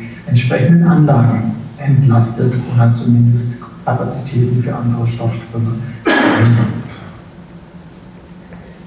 Für uns als BSR hat das natürlich in der Summe eine Transformation zu die auch die etablierten Arbeitsweisen herausfordert. Wir waren bisher als größter kommunaler Entsorgungsträger in Deutschland gegenüber dem Bürger vor allem sind wir mit der Frage aufgetreten, wo entsorge ich das eigentlich, wo kannst du Bürger das eigentlich entsorgen? Und das ändern wir gerade mit unserem kompletten Auftreten. Das heißt, wir möchten dem Bürger Angebote machen, was kannst du damit anstellen? Du kannst es dort abgeben zur Wiederverwendung, du kannst es dorthin bringen, um es reparieren zu lassen, du kannst es dorthin bringen, was Neues draus zu machen, oder wir zeigen dir, wie du das alles selber machen kannst. Das hat nicht nur die Kommunikationsseite natürlich sehr, sehr, sehr viel an Änderungen hervorgebracht und wird es auch weiter mit sich hervorbringen. Wie ich sagte, das ist vor allen Dingen auch innerhalb der BSR in der Belegschaft natürlich ein ganz großes Thema. Deswegen auch diese Schulung, die ich schon beschrieben habe, angesetzt und umgesetzt werden. Und in dem Fall sind wir auch in verschiedenen Sachen am Ausprobieren. Die Kieztage sind unser erfolgreichstes Produkt in dem Kontext, die jetzt seit 2 Jahren Bestand haben. Ganz kurz beschrieben, der Kieztag ist quasi der kleine Recyclingort vor Ort. Mit den Berliner Bezirken haben wir so ein Angebot, dass die Bezirke das 2-mal im Monat bei uns buchen können. Und aktuell führt es dazu, dass wir auch komplett ausgelastet sind. Das heißt, von Montag bis Samstag findet in ganz Berlin jeweils ein Kieztag pro Tag statt. Und die Bürgerinnen können dort ganz einfach ihren Sperrmüll und ihre Elektroaltgeräte direkt hinbringen. Viel wichtiger für uns ist aber, dass wir vor Ort auch direkt einen Tausch- und Verschenkmarkt eingerichtet haben. Das heißt, in den Kiezen haben die Bürgerinnen die Möglichkeit, gut erhaltene Gegenstände direkt an unserem Markt abzugeben. Wir bereiten das vor Ort auf, sortieren das und so, dass es auch attraktiv alles aussieht. Und andere, die dort vorbeikommen, können kostenfrei die Gegenstände wieder mitnehmen. Das heißt, sie müssen nichts abgeben, sie können direkt einen Gegenstand, den sie gebrauchen können, dann tatsächlich auch mitnehmen und zu Hause auch weiterverwenden. Gleichzeitig nutzen wir das auch aktiv, um vor Ort Abfallberatung umzusetzen. Das heißt, hier werden all die klassischen Fragen zur Abfalltrennung und Abfallvermeidung und den Angeboten der DSR mit umgesetzt. Darüber hinaus experimentieren wir auch, wie wir weitere dritte Angebote anlegen können, ob Repair-Cafés und weitere Workshops umgesetzt werden können und werden das in den kommenden Jahren auch entsprechend ausweiten. Herr Seibel, ich würde mir ganz kurz erlauben, mit dem Blick auf die Zeit vielleicht zu fragen, wie viele... Okay, perfekt, das ist sehr gut, aber einfach damit auch noch genug Zeit bleibt für die anderen. Auf alle Fälle. Vielen Dank. Kein Problem. Ja. Hier ganz kurz zu den Zahlen. Wir haben auf den Kieztagen haben wir in Summe 84.000 Besucherinnen gehabt. Das sind im Schnitt 400 pro Termin. Zum Vergleich, in der Grabestraße haben wir bis zu 200 Besucherinnen pro Stunde. Wir haben aber hier einen Umsatz von 173 Tonnen im letzten Jahr. Und in diesem Jahr wird es noch mal deutlich mehr. Wir gehen aktuell von 220 bis 230 Tonnen Reuse-Materialien aus, die vor Ort direkt den Besitzer gewechselt haben. Das Thema für uns haben wir auch im Relaunch der Webseite ganz nach vorne gesetzt. Die neue Webseite der BSR hat jetzt eine eigene Kategorie der Abfallvermeidung, die auch primär an erste Stelle gesetzt wurde, wo wir alle die Themen und Angebote zentral zur Verfügung stellen. Und das ist jetzt meine letzte Folie. Das machen wir nämlich auch in der Nochmal. Im November werden wir wieder unser Zero Waste Future Festival umsetzen, zum 6. Mal. Das ist an diesem Tag schaffen wir den Raum für ganz viele Workshops, für ganz viele verschiedene Angebote, die das Thema der Abfallvermeidung aufgreifen und hier ganz viele Tipps für den Alltag bieten, um das Thema immer im Alltag auch ganz einfach umzusetzen. Wer zufälligerweise in Berlin ist, am 22.11. ist herzlich eingeladen, auch hier vorbeizukommen. Vielen Dank für den schnellen Überblick an der Stelle. Wie gesagt, es gibt noch ganz viel mehr, was aber im Laufe der Zeit hier leider nicht drin war. Sollten da aber noch Fragen sind, stehe ich gerne für weitere Fragen zur Verfügung. Herzlichen Dank. Also ich bin jetzt ein bisschen geplättet natürlich von den Kollegen in Berlin und beim ZAK. Sie haben jetzt gesehen, was am oberen Ende der Fahnenstange möglich ist. Ich zeige Ihnen jetzt, was am unteren Ende der Fahnenstange möglich ist. Also sehr viel einfacher und ja, wir werden sehen. Wo finden Sie uns? Straubing, ist im Gegensatz zur Metropole in Berlin sehr ländlich geprägt. Wir sind an der Donau zwischen Regensburg und Passau. Unser Landkreis, oder kurz zu mir vielleicht noch, das ist hier die dritte Folie. Ich bin zuständig für unsere 3 Betriebe. Das eine ist der Abfallbetrieb Bio, Restmüll, Papiereinsammlung. Wir haben 16 Fahrzeuge, 38 Wertstoffe für ein Entsorgungszentrum und eine Kompostwerk mit Vergärungsanlage, wo unser Organik verwertet wird. Das sind 13.000 Tonnen Bio und 20.000 Tonnen Grüngut. Ja, dann unser Landkreis ist ein bisschen dreigeteilt. Im Süden haben wir Hügelland, in der Mitte ist der Gäuboden, das ist alles flach. Und im Norden ist der Bayerische Wald mit Höhen bis zu 1000 Meter, also sehr abwechslungsreiche Landschaft, die natürlich auch entsprechende Herausforderungen mit sich bringt. Gut, dann zum Entsorgungszentrum, der auch Gegenstand des grünen Wertstoffhofes war. Vor 25 Jahren ungefähr hatten wir chaotische Zustände auf der Anlage, die wir vorher hatten.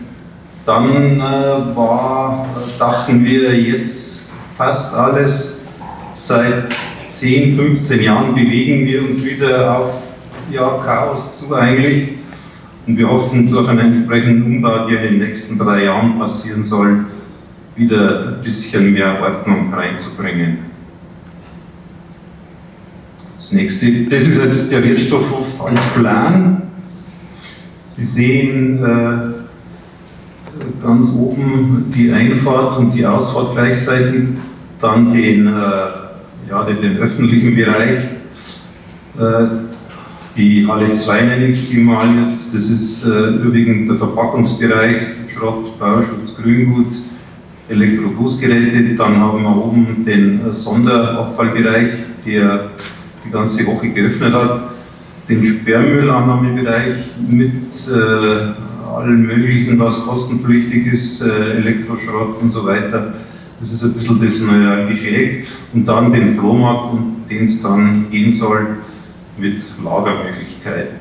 Das Ganze hat 7500 Quadratmeter, ist unsere zentrale Station für den ganzen Landkreis. Es werden über 50 Fraktionen angenommen, darunter die ganzen Verpackungskunststoffe, die bei uns noch über Wertstoffhöfe gesammelt werden. Also es gibt keine gelbe Tonne bei uns. Insoweit sind wir fast einer der letzten, die das nicht haben. Wir haben sogar eine Umfrage gemacht letztes Jahr, weil wir wissen wollten, ob wir an dem System wir das beibehalten sollen oder nicht. Überraschenderweise kam heraus, die Leute oder die Mehrheit ist für das Wertstoffsystem und lehnt die gelbe Tonne also die nächsten 3 Jahre wieder ab. Hat uns sehr überrascht. Ja, ist halt so. Was am Sachsenring gut ist, ich fahre einmal rein, parke und kann dann alles erledigen. Also ich muss nicht verschiedene Stationen anfahren, sondern kann von einem Punkt aus alles machen. Das ist einerseits gut, andererseits, wenn es rund geht, sehr schwierig. Wir haben 600 bis 1000 Anlieferungen pro Tag und für diesen kleinen oder relativ kleinen Hof ist das natürlich sehr viel. Vor allem am Samstag, da ist ja nur bis Mittag geöffnet, da ist schon Land unter, kann man sagen. Und Sie sehen, da sieht man jetzt hinten dieses neuralgische Eck, wo sich wirklich am Samstag alles staut, weil da einfach alles da ist. Diese Absperrung, das ist also ein Ärgernis am Rande. Wir fahren ja mit Stapler rum. Das ist jetzt kategorisch verboten worden. Also wir dürfen nur noch zur Nichtöffnungszeit mit dem Stapler fahren. Und das schränkt uns natürlich ganz gewaltig ein im Wertstoffhofbetrieb. Das letzte Wort ist noch nicht gesprochen, aber es ist sehr schwierig. Und auf der rechten Seite sehen Sie jetzt diesen Verpackungsbereich. In der Mitte sind die Kunststoffverpackungen, Alu, etc. und so weiter. Da war eben auch das Ziel, möglichst kurze Wege, also nicht von Container zu Container, sondern von Schütten nennen wir die Abgabedinger, die sind relativ nah beisammen. Ich kann mit ein paar Schritten die ganzen Fraktionen entsorgen. Beim Kunststoff zum Beispiel sind 7 verschiedene Fraktionen, die wir sammeln. Also wie gesagt, immer ohne gelbe Tonne, jeder muss alles zum Wertstoffhof bringen. Ist eigentlich eine relativ große Zumutung für die Leute, aber die Umfrage hat gezeigt, ja, es ist einstweilen noch nicht anders gewünscht. Und was haben wir noch am Sachsenring? Wir haben ein Recycling-Informationszentrum, haben wir das einmal genannt. Das ist ein außerschulischer Lernort. Wir haben da eine extra Fachkraft, die ganzjährig Schulklassen, Kindergärten, Führungen macht. Es gibt einen Schulungsraum, es gibt diese Erfinderwerkstatt, wo auch viele Artikel aus dem Flohmarkt letztendlich landen, mit denen Kinder wieder irgendwas basteln können. Diese Werkstatt ist ja sehr beliebt. Meistens ist es im Sommer, da ist der Andrang am größten, im Winter ist natürlich ein bisschen verhaltener das Ganze. Aber es läuft gut und ist natürlich ein Aufwand, den wir betreiben, den andere vielleicht so in der Form nicht haben. Gut, dann zum Flohmarkt. Ja, nicht zurücknehmen. So, ja genau. Das ist der Flohmarktbereich bis hier und dann haben wir noch unser kleines Lager. Das sind knappe 200 Quadratmeter insgesamt. Ist das nicht allzu viel. Außen ist auch noch Stellfläche für gröbere Sachen, also Paletten mit Pflastersteinen, Räder haben wir heraus oder wenn ein Haufen Bänke, Stühle, Tische, sowas kommt, das wird heraus unter einem kleinen Vordach gelagert und dann verkauft. Gut, wir haben es ein bisschen geregelt in der Benutzungsordnung. Es gibt einen Haftungsausschluss, also sagen wir generell, wir haften für gar nichts. Das, was du kaufst, ist nicht unbedingt gebrauchsfähig. Du musst selber schauen, wie du mit dem zurechtkommst. Elektrogeräte, da versuchen wir ein bisschen über die Versteigerung das zu umgehen. Da gibt es ja diesen Paragraph 312 BGB. Wir machen zwar einen E-Check, aber weitere Untersuchungen durch einen Elektriker werden da nicht durchgeführt. Der Datenschutz wird nicht gewährleistet. Aufenthaltsdauer haben wir mal begrenzt gehabt. In Corona war das so ein Thema. Mittlerweile wird das im Ausnahmefall noch angewandt, wenn einer wirklich den ganzen Tag im Laden stehen will und ein bisschen Ärger macht. Ware ist vom Umtausch ausgeschlossen, Rechtsgeschäfte, Tauschkauf, Schenkung sind am Ende verboten. Dann haben wir noch ein Betriebshandbuch. Was gibt es alles, was wird nicht verkauft? Schadstoffhaltige Sachen, sicherheitsrelevante, also Sturzfilme, Kindersitze, alles, was irgendwelchen Gesetzen, den guten Sitten widerspricht, Tierschutz, gewaltfährlichen, rassistisch und so weiter. Lebensmittel, Kosmetika natürlich auch nicht. Und Gegenstände, die vielleicht Datenschutzprobleme machen, Fotoalben, Tagebücher, sowas geht natürlich auch nicht. Es muss sofort bezahlt werden, es ist keine Reservierung möglich. Verkaufen im Flohmarkt, alles was heraus wäre, das wäre schon Diebstahl. Die Ware, die wird spätestens nach 2 Wochen, wenn sie nicht verkauft wird, entsorgt. Und die eigenen Mitarbeiter müssen den Kauf protokollieren lassen. Da gab es auch schon Probleme. Dann haben wir Plattformwägen, Einkaufswägen, die haben sich sehr gut bewährt. Also die Leute fahren zum Kofferraum, stellen es rauf, fahren es rein und wenn sie drin kaufen, legen sie es auch wieder rein. Das ist optimal. Gesammelt wird entweder, bringen die Leute direkt das Material in den Flohmarkt, das ist überwiegend eigentlich, oder auch bei unseren verschiedenen Stationen, Bauschutt, Schrott, Papier, also überall kann, oder bei den Elektrogeräten, überall kann was Sinnvolles, noch verwendfähiges anfallen und landet dann unverzüglich im Flohmarkt. Wir haben keine Preisauszeichnung oder überwiegend ist keine Auszeichnung. Das meiste dieses kleinteilige oder relativ niedrigpreisige, das landet direkt im Regal, wenn es nicht schon vorher, also es kann sein, dass ein Gegenstand genau 1 Minute drin ist und dann ist er schon wieder beim Käufer. das ist so wie beim Discounter, schneller rein, schnell wieder weg. Das ist ein bisschen so unsere Devise, weil wir eigentlich vom Platz her gar keine anderen Möglichkeiten haben. Das eine ist jetzt das Lager, das Sie sehen, und das ist jetzt der Flohmarkt an sich, die Halle ist überschaubar. Wir waren immer der Meinung, das muss wie geschleckt aussehen. Unsere Mitarbeiter haben dann gesagt, naja, das schaffen wir gar nicht, weil die Leute lügen das sowieso gleich wieder durcheinander und dann schaut es wieder genauso aus. Also wir wollen schneller rein, schnell wieder raus. Was wir haben, wie in Berlin, auch Schallplatten, das ist wirklich so ein kleiner Rand. CDs, naja, die haben wir da auch noch, die sind so abklingende Artikel. Dann gibt es spezielle Ecken für Kinder zum Beispiel mit Spielen, Büchern, Regale. Die werden bestückt, aber sind relativ schnell wieder leer. Wir haben von der Kundschaft her, gibt es eine Dreiteilung. Das eine ist, wir haben Kunden aus dem osteuropäischen Raum, Litauen, Rumänien, Ungarn, Tschechien. Die sind mit dem Sprinter da, klatschen den Sprinter voll, und wenn er voll ist, geht es wieder ab nach Hause. Dann gibt es so regelmäßige Kundschaften, das sind teilweise Leute, die wieder die Flohmärkte oder der eBay bestücken dann. Die sind relativ präsent, wissen natürlich, was die Ware wert ist, im Gegensatz zu unserem Personal vielleicht, die da nicht unbedingt so drin sind. Ist ein bisschen schwierig oftmals, und dann halt der ganz normale Kunde, der unter Umständen sagt, so gibt es ja gar nichts bei Bäckerinnen, weil das Gute relativ schnell weg ist. Ja, die Herausforderung fürs Personal, das ist der anspruchsvollste Arbeitsplatz bei unserem Entsorgungszentrum, will ich mal sagen. Man braucht gewisses Herzblut für den Flohmarkt, sollte aber private Interessen ausblenden. Man sollte kundenfreundlich sein, aber verbindlich.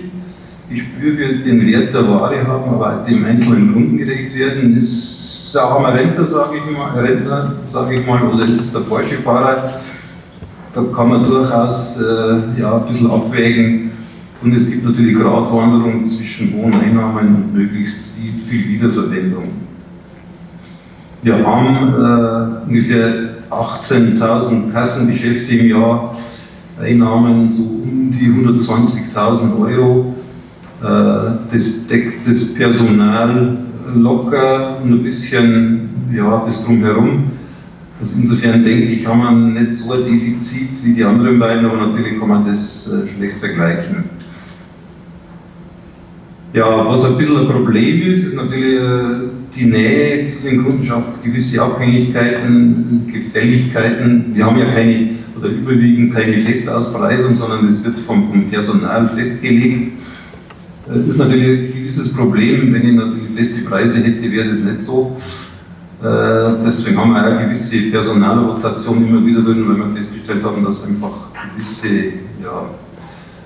Dinge einschleifen, die man nicht so haben will. Dann die Mitarbeiter müssen das natürlich aufschreiben bzw. protokollieren, wenn sie selber was kaufen. Und Diebstahl ist einmal nur so ein Thema. Der Wertstoffhof oder der Verkaufsraum ist deshalb relativ übersichtlich. Und alles, was drinnen nicht bezahlt ist, wie gesagt, das wird eigentlich ein bisschen als Diebstahl gewertet. Ja, was haben wir noch? Man braucht ein gewisses Lager, oder sollte ein Lager haben, auch für saure Gurkenzeiten, die es bei uns gibt, das ein bisschen überbrücken zu können. Sie sehen da die Gitterboxen, da haben wir 40, 50 Stück im Raum und können doch einiges zwischenlagern. Wir haben früher mal, das war das Highlight des Jahres, einen Weihnachtsmarkt gehabt. Der war legendär, allerdings so legendär, dass aufgrund der beengten Verhältnisse auch landunter war, also wir haben das nicht mehr machen können. Seit einigen Jahren macht es Kiwanis, nennt sich dieser Verein für uns. Das ist ein gemeinnütziger Verein. Der bekommt die Ware von uns übers Jahr immer wieder mal. Da sehen Sie ein bisschen die Schachtel, wo das verpackt ist. Das sind dann so um die 120 Kubikmeter Ware. Wird dann bei uns, also nicht bei uns, sondern wir haben so Ausstellungshallen in Straubing, da wird dieser Weihnachtsmarkt veranstaltet. In Verbindung heuer mit Altkleidern mit dem Roten Kreuz und verschiedenen anderen. Da gibt es eine Bewirtung und die Erlöse liegen so um 10.000 aufwärts. Also ist eigentlich jedes Jahr ein bisschen mehr los wieder und ist derselbe Hype wie vorher. Interessant ist, dass eigentlich das ganze Jahr Weihnachtszeug kommt, nicht bloß kurz vor Weihnachten, sondern wirklich das ganze Jahr relativ gleichbleibend. Das ist ein bisschen kurios, aber es ist so. Ja, dann, das ist in Straubing. Also wie gesagt, der große Vorteil im Ganzen ist, es landet vom Sperrmüll, haben wir ungefähr 5000 Tonnen und 2/3 wird direkt zum Sachsenring gebracht. Also wir haben ein relativ großes Aufkommen an Gegenständen, die noch funktionsfähig sind. Und durch den Flohmarkt geht es ruckzuck ohne große logistische Kosten oder Personalkosten und das nur zwischenlagern zu müssen, gleich wieder weiter. Dann im Landkreis haben wir den wertvollen Tauschschränke, das sind einfache Schränke auf Palette drauf, sind relativ mobil. Wird gut angenommen. Man muss ein bisschen schauen, dass man nicht zugemüllt wird. Das liegt dann bei unserem Personal, je nachdem wie gut die drauf sind, funktioniert das mehr oder weniger. Aber insgesamt ist es zufriedenstellend. Und dann gibt es noch die ganz kleinen Wertstoffinseln, das sind die Kanten der Bauschutzcontainer zum Beispiel.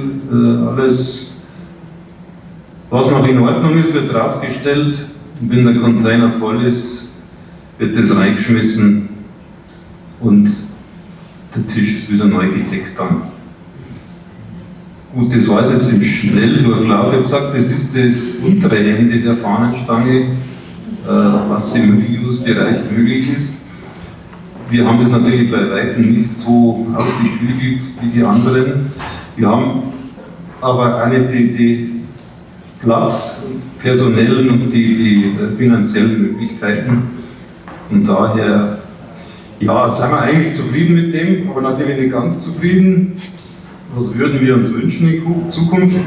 Natürlich sowas Ähnliches Richtung Reuse-Zentrum. Wir haben da schon verschiedene Anläufe gemacht, ist aber an den Örtlichkeiten gescheitert, in Verbindung mit gemeinnützigen Organisationen, mit Reparatursachen, so wie es halt beim Zack und in Berlin schon verwirklicht ist.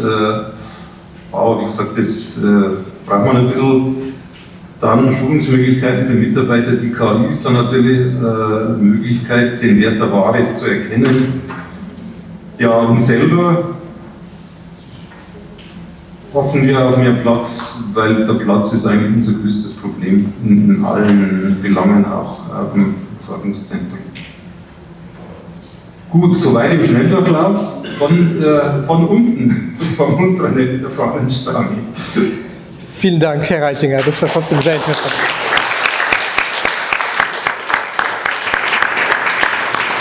Es ist ja auch wichtig, unterschiedliche Situationen darzustellen und unterschiedliche Konfigurationen an Mitteln und an Möglichkeiten. Von daher war das ganz gut, auch als Gegenpol vielleicht. Wir würden eine oder zwei Fragen noch im Saal nehmen. Da hinten ist eine.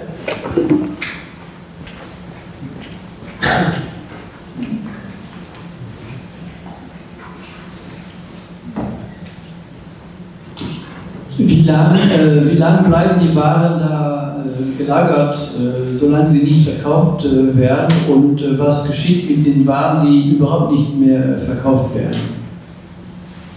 Ja, wir haben es ungefähr so geregelt 14 Tage allerlängstens, und was dann nicht verkauft ist, landet bei der jeweiligen Fraktion entweder Restmüll, Bauschutt, Schrott oder was auch immer.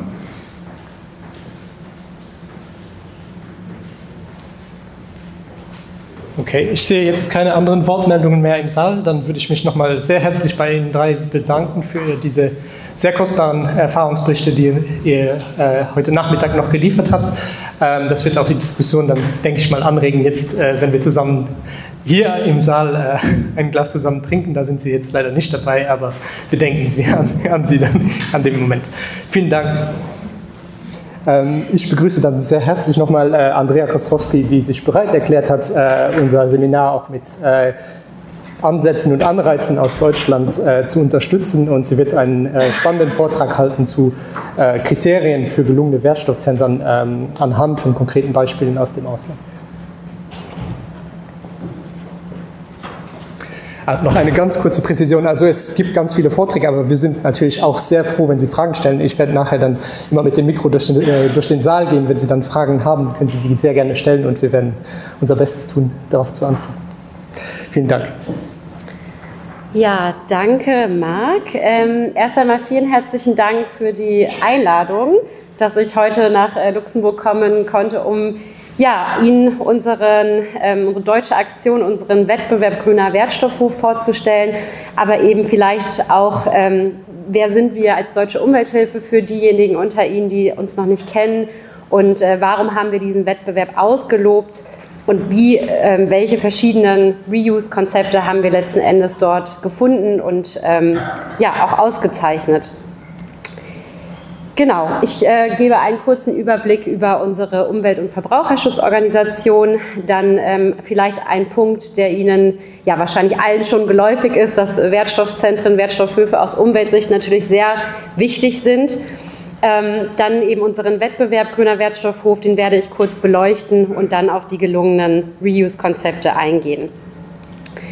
Kurz zu uns, zur Deutschen Umwelthilfe. Wir sind ein gemeinnütziger Umwelt- und Verbraucherschutzverband. Es gibt uns jetzt seit 50 Jahren. Wir feiern dieses Jahr 50-jährigen Geburtstag. Die Deutsche Umwelthilfe ist klageberechtigt. Das heißt, wir setzen auch geltendes Umweltrecht um und unterstützen natürlich die Umsetzung, nicht staatlich und unabhängig. Und wir engagieren uns natürlich auf deutscher Ebene, aber eben auch im europäischen Kontext, um dort auch entsprechend für Umweltschutz und besseren Verbraucherschutz uns einzusetzen.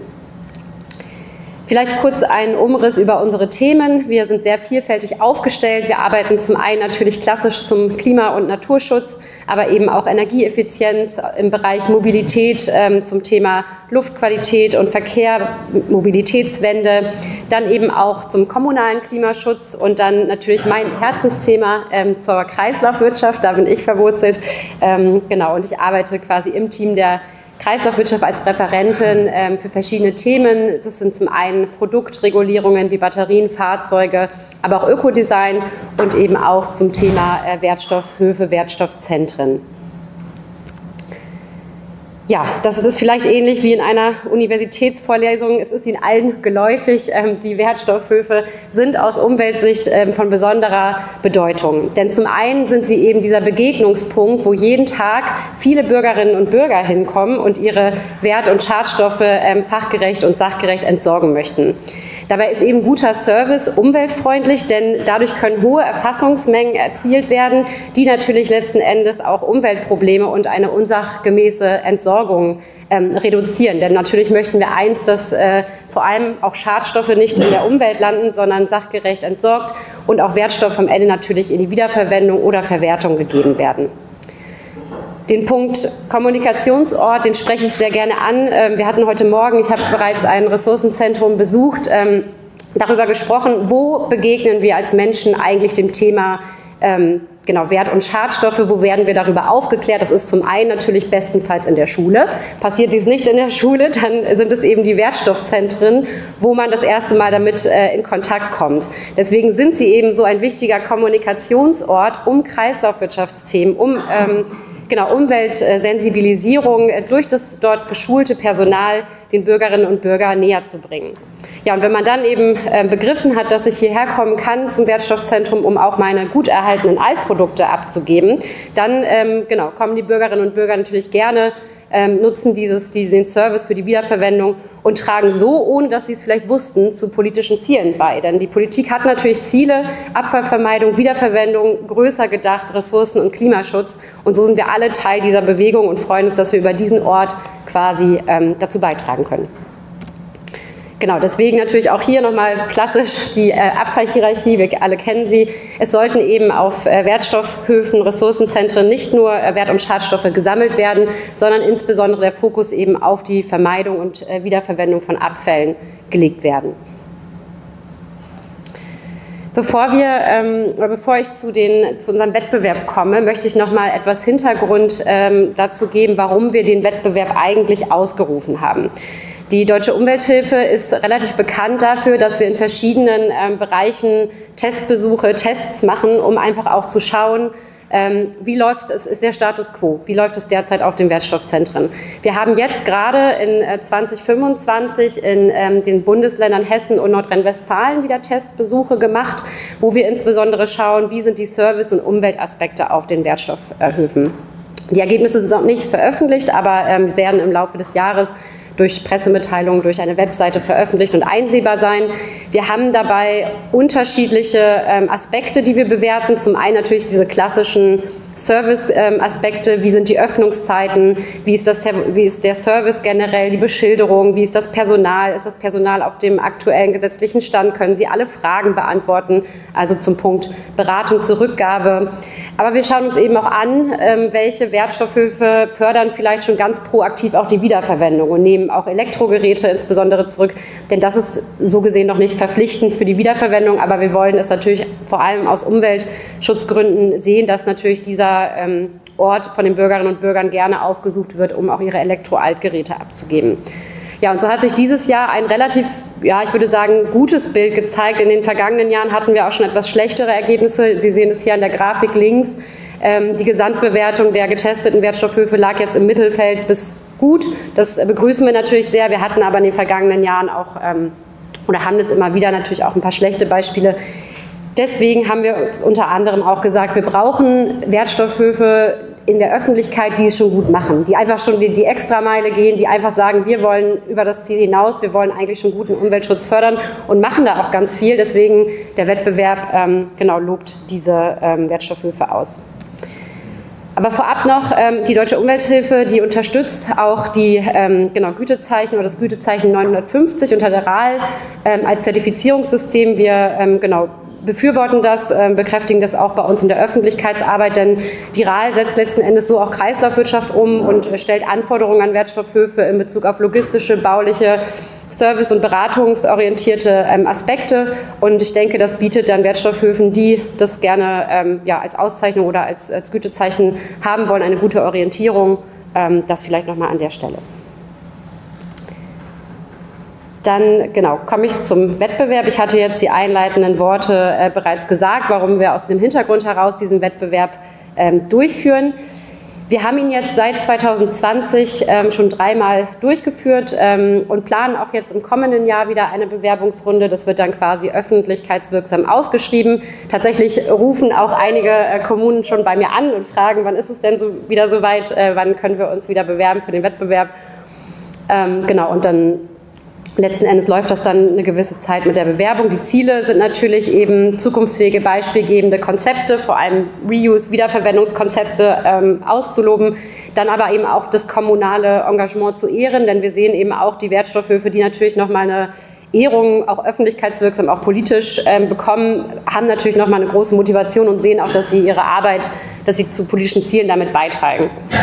Letzten Endes kann dieser Wettbewerb oder tut es bereits auch zu einer flächendeckenden Verbesserung unterstützen, weil er eben aufzeigt, in verschiedenen regionalen Strukturen von ländlich bis Großstadt, was ist letzten Endes möglich in Sachen Umwelt- und Schutz und Wiederverwendung und somit auch als gutes Beispiel vorauszugehen.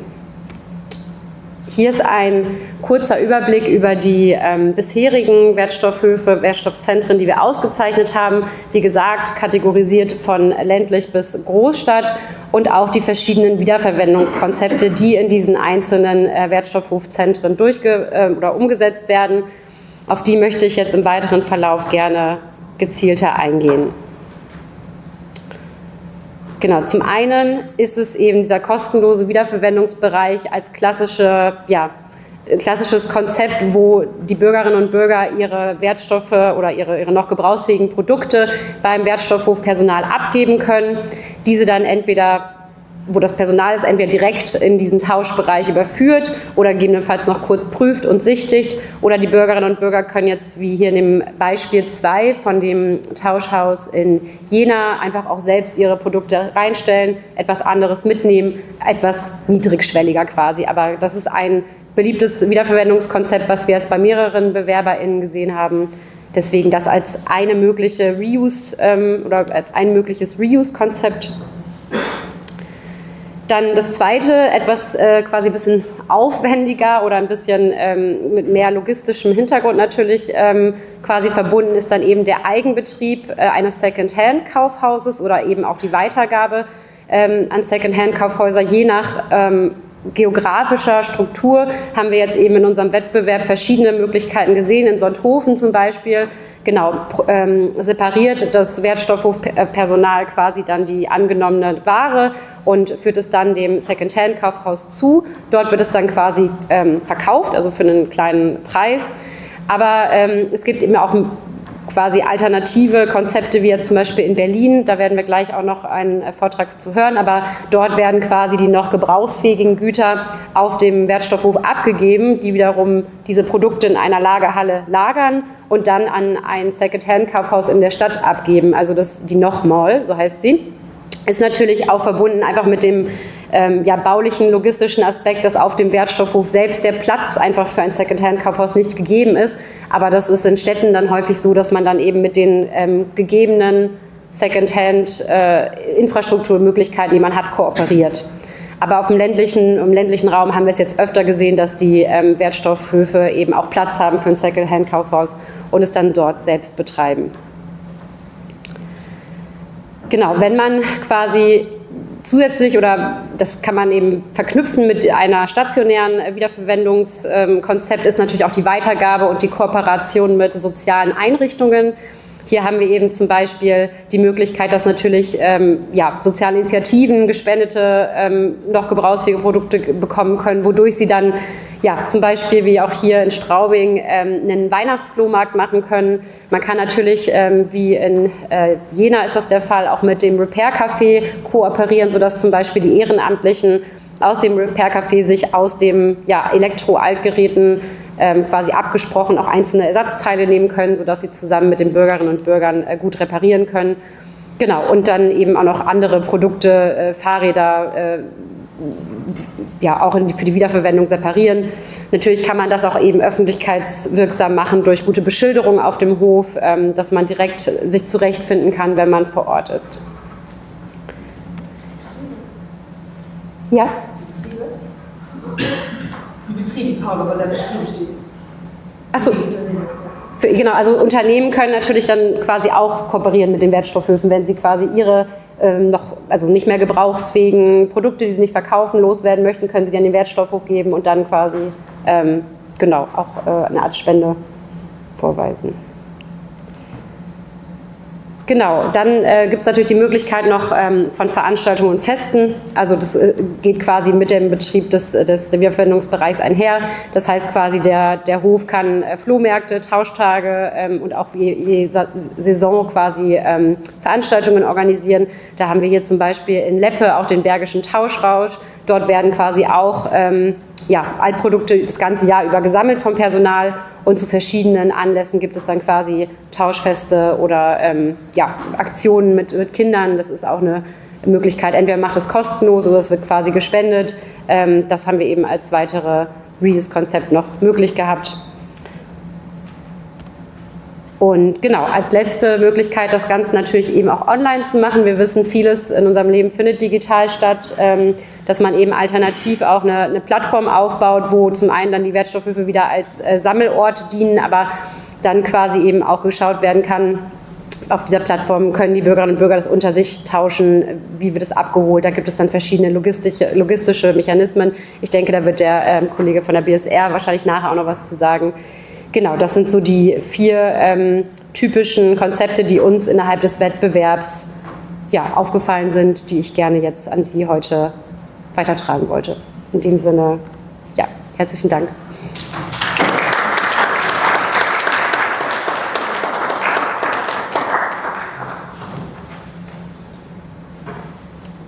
Ja, also es besteht die Möglichkeit auf jeden Fall auch Fragen abzustellen.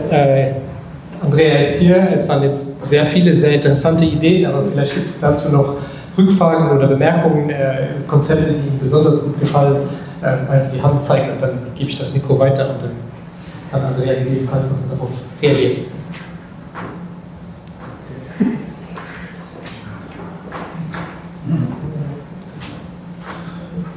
Vielen Dank für die Information.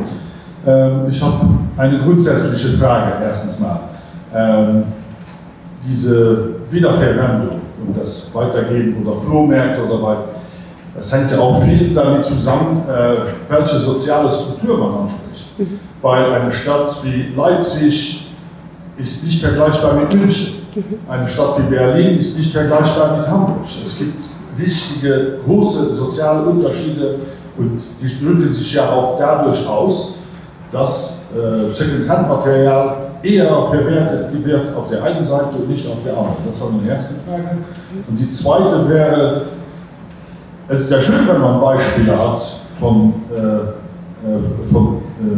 Gewinnern oder so. Wie sieht es aus mit der zeitlichen Entwicklung? Wird ja auch gesehen, hat man auch eine Rückmeldung über bestimmte Initiativen im Bereich Umsetzung von diesen verschiedenen Strukturen. Achso, genau, ich brauche ja gleich das Mikro.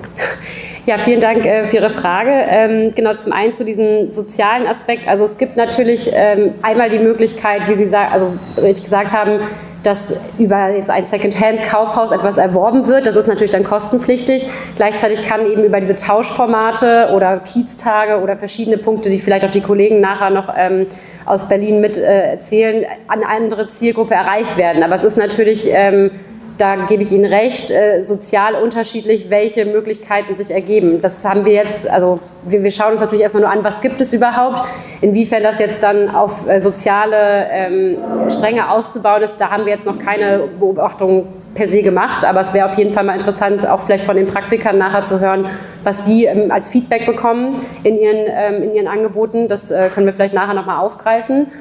Und die zweite Frage, war ja quasi diese Entwicklung, was aus dem Wettbewerb entsteht.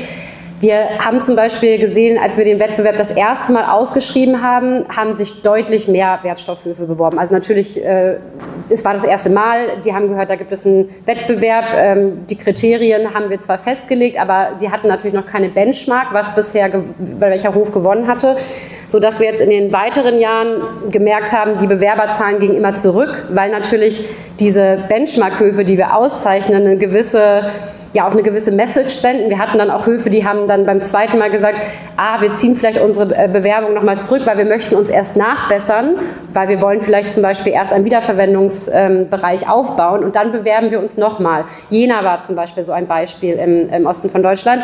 Die hatten sich beim ersten Mal beworben, haben quasi noch nicht gewonnen, haben dann, ich glaube, 1,5 Jahre später es nochmal probiert, weil sie dann eben dieses Tauschhaus hatten. Das hatten sie beim ersten Durchgang noch nicht. Und dann haben wir sie quasi ausgezeichnet. Also es ist schon eine Art Learn-Effekt, wenn wir diese Wertstoffhöfe darauf aufmerksam machen und auch öffentlichkeitswirksam darüber informieren, dass dann die Höfe quasi auch Stück für Stück versetzt, aber sich verbessern. Ja.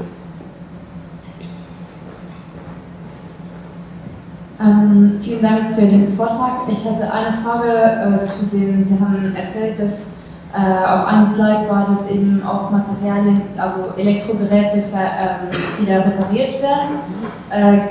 Wie ist es denn in den meisten Höfen? Ist es, dass es von privaten Freiwilligen repariert wird oder wird das von Firmen repariert? Und falls es auch teilweise durch Firmen, durch Freiwillige passiert, gibt es da vielleicht also gibt es da vielleicht Betriebe, die auch Sachen reparieren, die sich dadurch irgendwie in ihrem Wettbewerb gestört fühlen, oder was sind da einfach die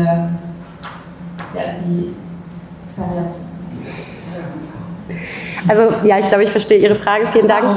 Ja, genau, also die Sache mit den Repair-Cafés, es ist ja, wir setzen uns ja eben als Umwelt- und Verbraucherschutzverband auch dafür ein, dass das einfacher wird. Es ist ja derzeit oft so, wenn Elektroaltgeräte auf einen Wertstoffhof kommen, dann greift ja oft der Abfallbegriff. Deswegen tun sich auch einige Betreiber von Wertstoffhöfen schwer zu sagen, wir geben danach nochmal die Altgeräte raus, weil sie sind ja zu Abfall geworden. Das ist dieses gesetzliche, ne, wann wird etwas zu Abfall, wann nicht. In Jena haben wir eben das Beispiel, dass der Wertstoffhofbetreiber quasi aus gutem Willen sagt, ich möchte eine soziale Initiative unterstützen. Wir arbeiten auch zusammen, oder die arbeiten auch zusammen mit der Lebenshilfe. Das ist quasi eine Organisation, die sich mit Menschen vom zweiten Arbeitsmarkt auf den Markt bringt. Und es ist viel eigener Wille derzeit noch und von den Wertstoffhofbetreibern, und gesetzlich ist es eben so eine Grauzone, weil natürlich muss dann auch eine Garantie gegeben werden. Es braucht natürlich auch eine elektrische Fachkraft, die letzten Endes auch noch-mal eine Garantie geben kann. Einige Wertstoffhöfe kooperieren mit sogenannten Erstbehandlungsanlagen, die dürfen dann natürlich Elektrogeräte reparieren. Also es ist derzeit auch gesetzlich noch eine Grauzone. Wir versuchen eben, uns dafür einzusetzen, auch in dem Elektrogesetz, dass das besser wird. Aber genau, per se ist es gerade noch viel auf dem persönlichen Wille des Wertstoffhofbetreibers, dass sie das anbieten und mit den Repair-Cafés kooperieren. Vielleicht wäre das interessant, für einmal kurz die Gegenseite zu Luxemburg zu machen. Herr Raske, wäre das eine Frage, auf die Sie eventuell anfangen können, wie das in Luxemburg funktioniert, mit zum Beispiel Elektrogeräten, die dann eventuell im Abfall oder im Reuse landen. Die Frage ist ja schon gestellt. Also im Luxemburger Gesetz ist da mit dem Produktverantwortungssystem vorgesehen, dass da eine Zusammenarbeit stattfindet, um diese Aufbereitung hinzukriegen. Da gibt es auch das Projekt Social Reuse, was eigentlich in diesem Feld den Rahmen setzt, der auch von den Produktverantwortlichen mit betreut wird, um eben diese Aufbereitung von den Geräten dann auch zu ermöglichen. Vielen Dank. Gibt es noch weitere Rückmeldungen, Fragen? Die Hand sich.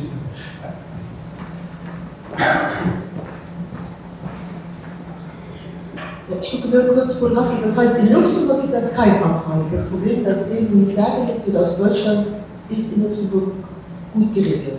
Ich glaube, es ist wichtig, dass hier ist das okay. Das ist eine juristische Rückfrage einfach. Ich glaube, das interessiert viele Leute. Es ist in Luxemburg okay, das zu machen. Ich habe auch noch zwei Fragen an Sie. Das hat Jesse auch schon angedacht. Die Frage ist, wie werden die Betriebe einbezogen? Sehen die das als Konkurrenz? Das Repair-Reuse und reden sich da dagegen auf, wenn das zu viel kommt und so weiter, weil sie fürchten, dass sie keine Reparaturleistungen mehr machen? Oder sind die froh und werden die nicht nur einbezogen, indem sie Geräte abgeben können, die sie nicht erkaufen? Das habe ich etwas witzig gefunden. Sondern indem sie auch einbezogen werden mit ihrem Fachwissen, insofern sie komplementär sind zu Sozialinitiativen. Das ist die erste Frage. Und die zweite ist, wie erfolgt die Finanzierung dieser Kaufhäuser? Ist das lukrativ für die Gemeinden und die Wirtschaften verrückt Geld? Oder ist das zuschussungsbedürftig und wer bezuschusst? Genau, ich fange mit der letzten Frage gerade an. Achso, ja.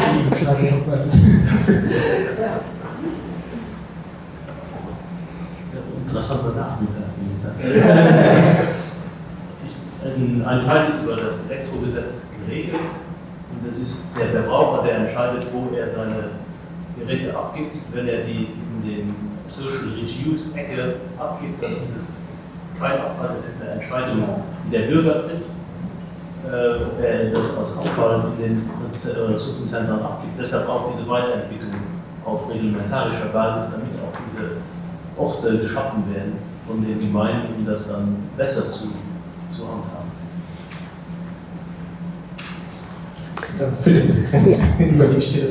Genau. Mit den Betrieben meinen Sie jetzt die Wertstoffhöfe selbst oder die anderen Handwerksbetriebe? Leben geschafft. Ja, also da müsste man jetzt quasi auch die Praktiker fragen, wie es bei denen konkret läuft. Ich denke mal, da bisher in Deutschland das von Hof zu Hof noch sehr unterschiedlich ist und teilweise, also wir haben jetzt, hatte ich ja gezeigt, 9 Höfe ausgezeichnet, von denen machen es vielleicht 2. Also ich glaube, es wird in der breiten Praxis bisher noch nicht so eine große Konkurrenz darstellen, sondern die Reparatur findet ja quasi sowieso in den Repair-Cafés statt und dass wir wissen, dass einzelne Wertstoffhöfe mit den Repair-Cafés kooperieren, das sind wirklich marginal, das ist noch nicht viel. Das wird sich wahrscheinlich noch mal ändern, wenn das an Fahrt aufnimmt, wenn das mehr wird. Und genau, zu der zweiten Frage bezüglich der Nochmal, ich denke, da kann wahrscheinlich auch der Kollege aus Berlin besser zu antworten. Es ist, glaube ich, integriert in die BSR, in den quasi Abfallwirtschaftsbetrieb BSR, die kooperieren mit der Nochmal. Ob das jetzt wirtschaftlich ist, das würde ich dann gerne an ihn nochmal auslagern, aber es ist eine wichtige Frage natürlich, ja, danke. Wir werden den Erfahrungsbericht etwas später im Nachmittag hören, das ist dann eine Frage, die direkt stellt. Ist da eine Frage hier im Raum?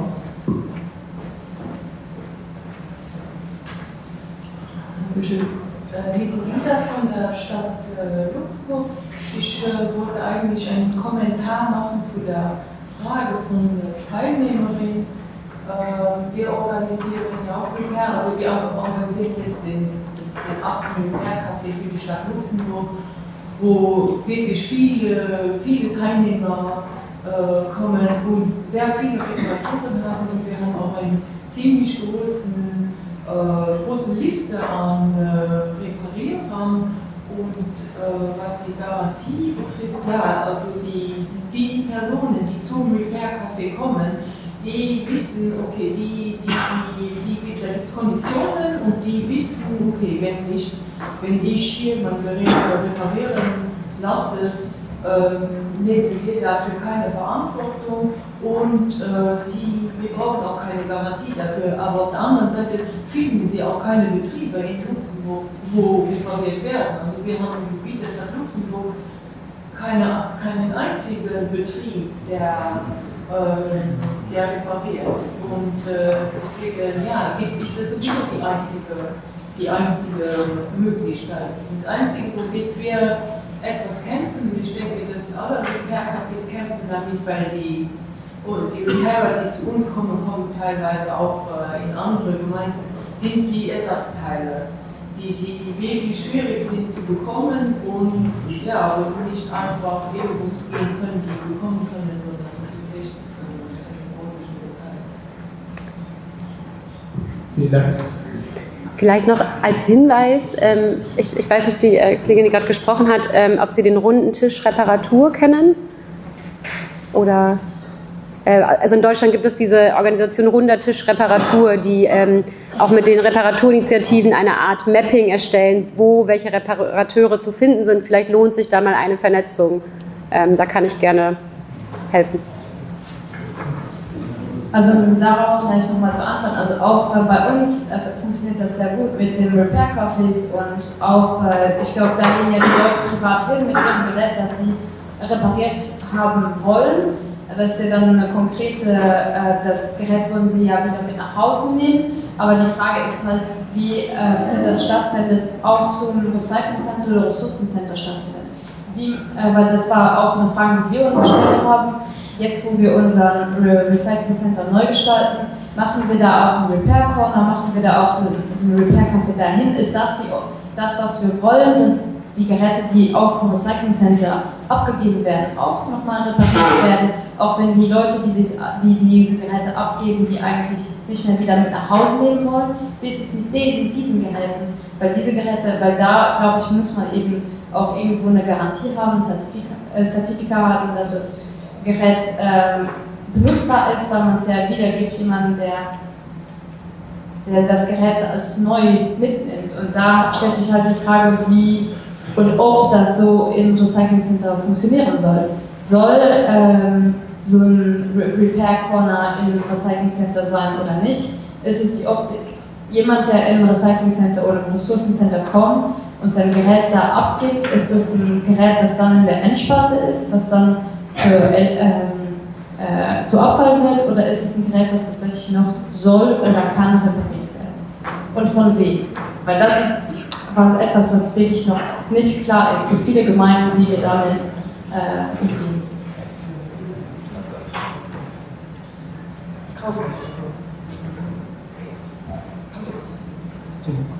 Ja.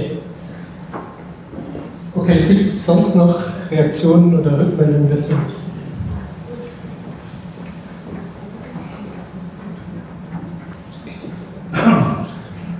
Sie haben ja auch von Stellen gesprochen, wo diese Materialien, die gesammelt werden, wieder verkauft werden. Ich hatte vor vielen Jahren die Gelegenheit, einen solchen Hof in Schweden zu besuchen, und da stellte sich das große Problem der Mehrwertsteuer. Da wurden, ja, das ist ein wichtiges Problem gewesen, weil diese Geräte oder alles, was man verkauft, das war in Schweden, mussten die wieder Mehrwertsteuer abführen. Und ich finde das sehr kontraproduktiv. Und dann erstens meine Frage an Sie, ist das in Deutschland auch so? Und das würde mich auch interessieren, wie es da, wie die Ideen und da in Luxemburg aussehen. Ja, vielen Dank für Ihre Frage. Also, dass es bisher so ist, das müssten wir, wie gesagt, gleich nochmal gerne den Praktiker aus Berlin fragen, wie es denn nochmal läuft. Aber grundsätzlich stimme ich Ihnen dazu, weil das stellt ja eine weitere Hürde dar, dass die Menschen dann die nochmal gebrauchsfähigen Produkte kaufen. Bei der Reparatur ist es auch so, wir fordern quasi als Umwelt- und Verbraucherschutzverband eine geringere Mehrwertsteuer auf reparierte Produkte, damit natürlich auch der Anreiz besteht, Produkte zu reparieren. Da setzt sich auch die europäische Initiative Right to Repair für ein in Brüssel. Wie das jetzt konkret in Deutschland ist, wenn ja nochmal, müssen wir gleich nochmal den Kollegen fragen. Aber meines Erachtens ist das noch nicht ein Thema. Aber es ist ein interessanter Punkt, nehme ich auch gerne mit. Vielen Dank. Vielen Dank, Andrea. Ich glaube, wenn noch eine Rückmeldung ist, können wir die noch mitnehmen. Ansonsten würden wir dann zu dem nächsten Vortrag kommen.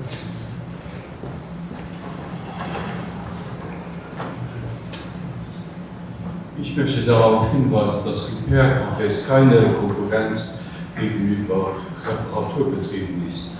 Durch die Größe von den Objekten und der Frequenz der Tätigkeit, also es ist einfach gering und ich glaube unmöglich, dass Reparaturbetriebe an dem Gerät interessiert sind zu arbeiten, wo wir als Repair-Café daran arbeiten. Das möchte ich unterstreichen. Eben das andere Problem ist Zugang zu Ersatzteilen, entweder mit den Ersatzteilkosten viel an Transport kostet, oder eben Zugang in Wertstoffcontainer, offenen Wertstoffcontainern und nicht Abfallcontainern. Das wäre eine schöne Möglichkeit für uns dann. Vielen Dank. Ja, dann sehr herzlichen Dank, Andrea, für den interessanten Vortrag. Du hast ja schon viele Diskussionspunkte jetzt angesprochen, die auch im weiteren Verlauf des Nachmittags nochmal aufgegriffen werden können, insbesondere bei den Erfahrungsberichten von 3 Wertstoffhöfen, die im Rahmen dieses Wettbewerbs ausgezeichnet wurden und die in der zweiten Hälfte dann konkrete Berichte abliefern werden. Und da ist auch Zeit vorgesehen, damit wir diese Fragen nochmal mit einbauen können.